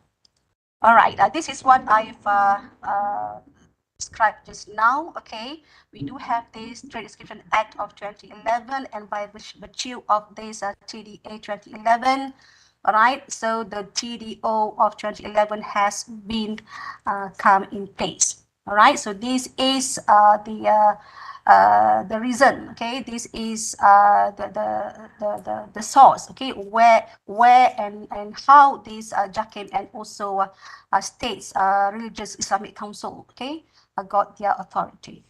And the next one I'm going to talk about on the halal certification schemes. And for your information, this is based on the MPPHM of 2020, our manual procedure for halal certification in Malaysia, which has been published in 2020. And for your information, at the moment, okay, we have 9 certification schemes altogether. Unlike previously, before the publication of the MPPHM of 2020, we only had 7 schemes altogether. All right, without the medical devices and also without the scheme for OEM. All right, so previously we only had 7, but now, okay, since 2020, we now have 9 halal certification schemes altogether. All right, and that include number 1 for food product beverages and also food supplement. We also have the scheme for food premises and also hotels. And we also have the scheme for consumer goods, number 4 for cosmetics, number 5 for slaughterhouses, and then pharmaceuticals, logistics, medical devices, and also OEM, all right, original equipment manufacturer. Yeah. Okay, so for example, if let's say a company, food producing company or beverages producing company would like to apply for halal certification, all right, so they will have to choose this particular scheme of number 1. All right, because for each of these scheme, okay, they have its own normative references. Okay, but all of these scheme, they have to, of course, comply to certain requirements which are being laid down by the JAKIM, especially under the MPPHM of 2020 and also under the MHMS of 2020. right? So for food product, you have to apply under the scheme of food product. For food premises like, for example, if you're applying for restaurants or for chain restaurants, maybe, or maybe you're applying for a kiosk, right? Or you are applying for mobile food premises like food trucks, for example. Okay, so that will fall under the scheme of food premises. Okay, because under the scheme of food premises, we have a few more, okay, other subcategories of food premises, okay, which among others I have mentioned just now. And for your information, for hotel, it also falls under the scheme of food premises. Okay, please bear in mind, okay, when you talk about halal certified hotel, it doesn't mean the whole hotel in general. All right, because this is only about the food premises within the hotel. Okay, we are not talking about the hotel as a whole. All right, because if you would like to apply for halal certification, or maybe you would like to apply for a certification for example, Muslim friendly hospitality services, or maybe you would like to apply for Sharia based quality management system, for example, so that's not going to be under these schemes. All right, so that will have to be applied under something else. Okay, not here. Okay, not here. All right, so when we talk about hotel, okay, for hotel, the areas which may be certified halal by the Halal Certification Authority would only include their kitchens and also their restaurants. That's it. All right. And number 3, we also have the scheme for consumer goods. Okay, and we also have cosmetics, slaughterhouses, pharmaceuticals as well. And for logistics, as I've mentioned just now, we have 3 types of logistics here. Right, number 1 is for halal transportation, number 2 is for halal warehouses, and number 3 is for halal retailing. Okay, and then we also have these medical devices and also this OEM.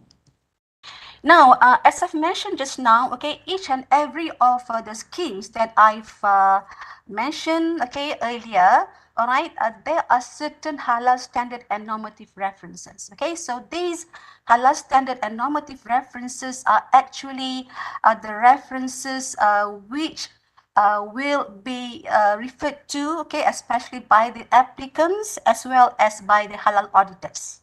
All right, so if let's say we apply for halal certification, okay, from JAKIM, for example, okay, you will have to make sure that all the requirements laid down, okay, under the MPPHM of 2020, okay, all the requirements laid down under the MHMS 2020, okay, all the requirements outlined in the halal standard, for example, has to be complied with.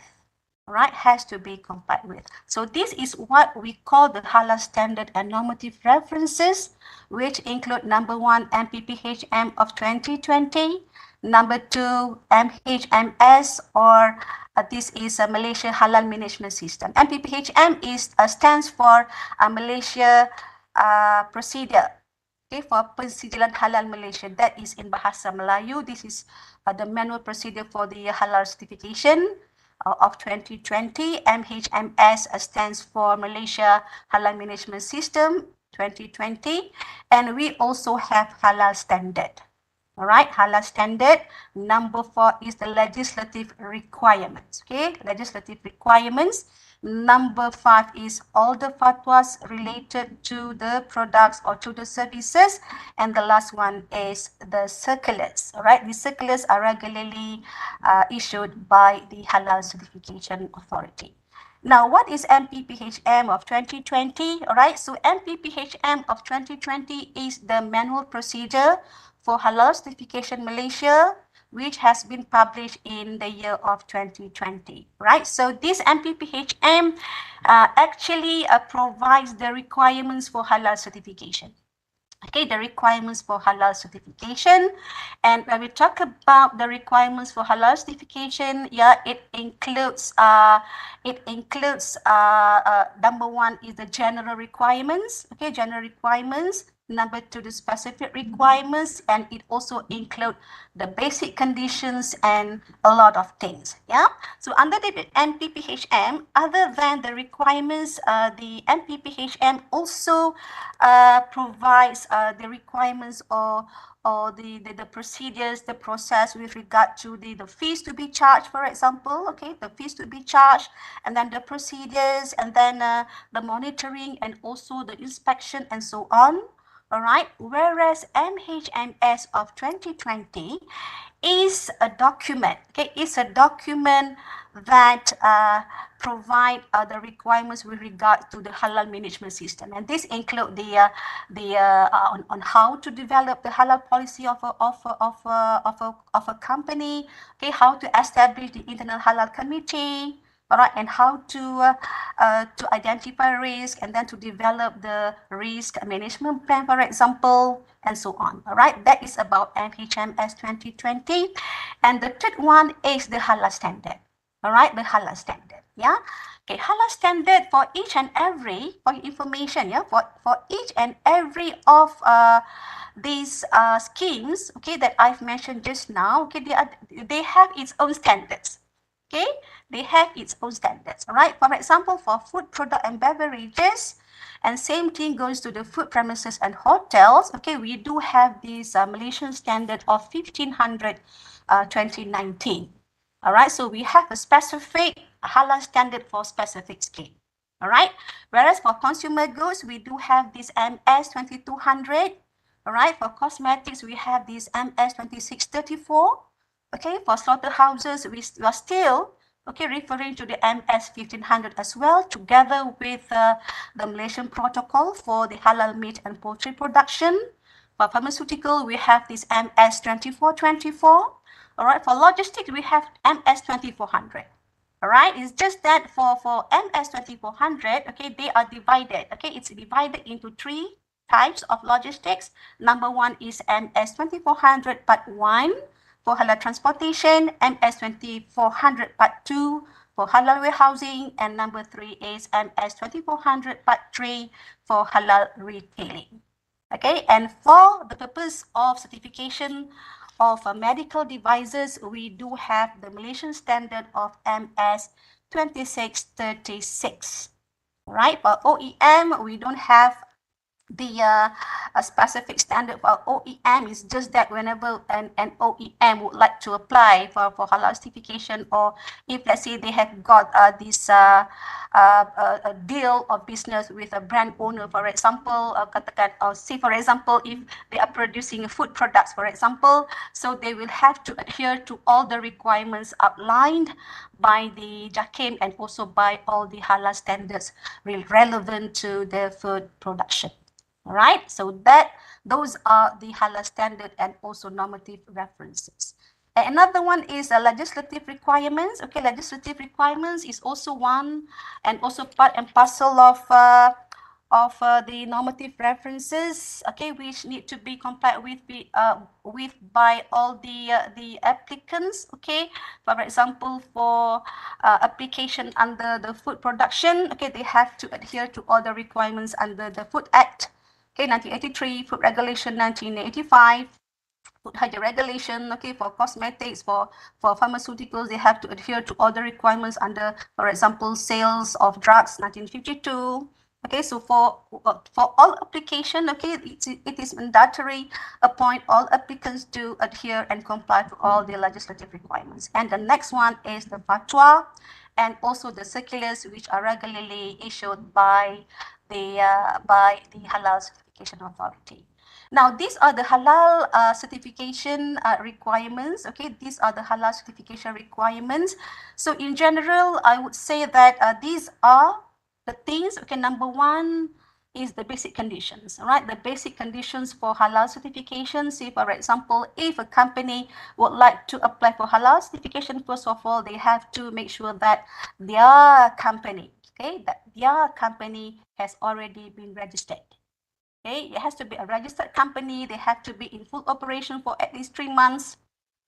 Yeah, so a lot of things. Okay, a lot of basic conditions that need to be complied with first. right? If, let's say, companies fail to comply to any of these basic conditions, meaning they are actually not qualified to apply for halal certification. Right. And number 2 is the non-eligible application. All right. Non-eligible application include, for example, if you are producing or manufacturing non-halal products, of course, you are not eligible to apply. Okay, or maybe you would like to apply for your natural producers, okay, like like cabbages, okay, like tomatoes, vegetables, fruits, okay, which has not undergone any processing, so that would also not be eligible to apply for halal certification. Okay, and the next one is the general requirements. Okay, general requirements are requirements which are applicable to all schemes. Okay, this would include in terms of sanitation system, in terms of the raw materials, in terms of the workers, in terms of what else, a halal record, halal management system, and so on. There are a lot of general requirements, okay, that must be complied with by all applicants, but of course, I won't have sufficient time to elaborate in details for each of these general requirements, okay? Now, the next one would be the specific requirements. Okay, specific requirements are different, okay, from the general requirements, okay, because general requirements are requirements which are applicable to all scheme. Okay, whereas specific requirements are requirements which are only applicable to specific scheme. All right, say for example, if we are applying for halal certification for cosmetics, for example, or pharmaceutical product, for example, so first of all, you will have to make sure that your product is already registered under the NPRA in Malaysia, the National Pharmaceutical Regulatory Agency. Okay, and you should have received the approval letter from the NPRA. But this particular requirements is not applicable to the rest of the scheme. All right, this is what we meant by these specific schemes. Yeah, and the next one is the use of halal certificate and logo. Of course, in terms of the use of halal certificate and logo, of course there are certain terms and also conditions. All right, so you cannot use the halal certificate belongs to other companies. You cannot forge, okay, the halal certificate. Okay, you cannot use false halal logo and so on. All right, and the final one is in terms of the requirements for monitoring and also inspection. Now, this is another requirement which is obligatory, okay, which is mandatory whenever a company has already gotten this halal certificate, for example. So during the period of that halal certification, for example, for 3 years, the validity period, for example, so within that particular 3 years, so the halal inspectors will come to monitor and also to inspect. All right, just to make sure that the companies are still complying to all the halal certification requirements. Now, these are especially for those from Azerbaijan, if you're not familiar with the halal logo from Malaysia, so this is our halal logo. All right, so nowadays, the Halal Certification Authority has already standardized the halal logo. Unlike previously, each state we have their own halal logo, but now everything has been standardized. And this is an example of the halal certificate from Malaysia. And also with regard to the application by foreign companies, of course, all foreign companies, if you're applying for halal certification, so the requirements would be similar for the domestic application. Just to let you know, but that inshallah, yeah, next year, okay, next year there will be a specific MPPHM, the specific manual procedure for halal certification, which is meant solely for the international application. All right, so but at the moment, the JAKIB only has this MPPHM, but this is applicable to domestic as well as for international application. All right, and then the last one is in terms of the recognition of foreign halal certification bodies. Okay, because I've browsed through the foreign halal certification bodies recognized by JAKIM, but so far I didn't see any halal certification bodies recognized by JAKIM from Azerbaijan. Maybe this after this, maybe you would like to make a move, okay, in order to have any of your halal certification bodies in Azerbaijan to be recognized by JAKIM. Yeah. And the way forward, okay, this is going to be my last slide. Okay, of course, once again, like what Dr. Harlina has highlighted just now, I think this is a time where we should collaborate, okay, between Malaysia and also Azerbaijan, okay, and at UITM we could offer a lot of things in terms of collaboration, okay. We may collaborate in terms of research and publication, okay, and we also may collaborate in terms of training, okay, whether it's about halal awareness training program, halal executive training program, halal auditors training program, halal competency training program, and whatnot. All right, and we also at UITM, for your information, UITM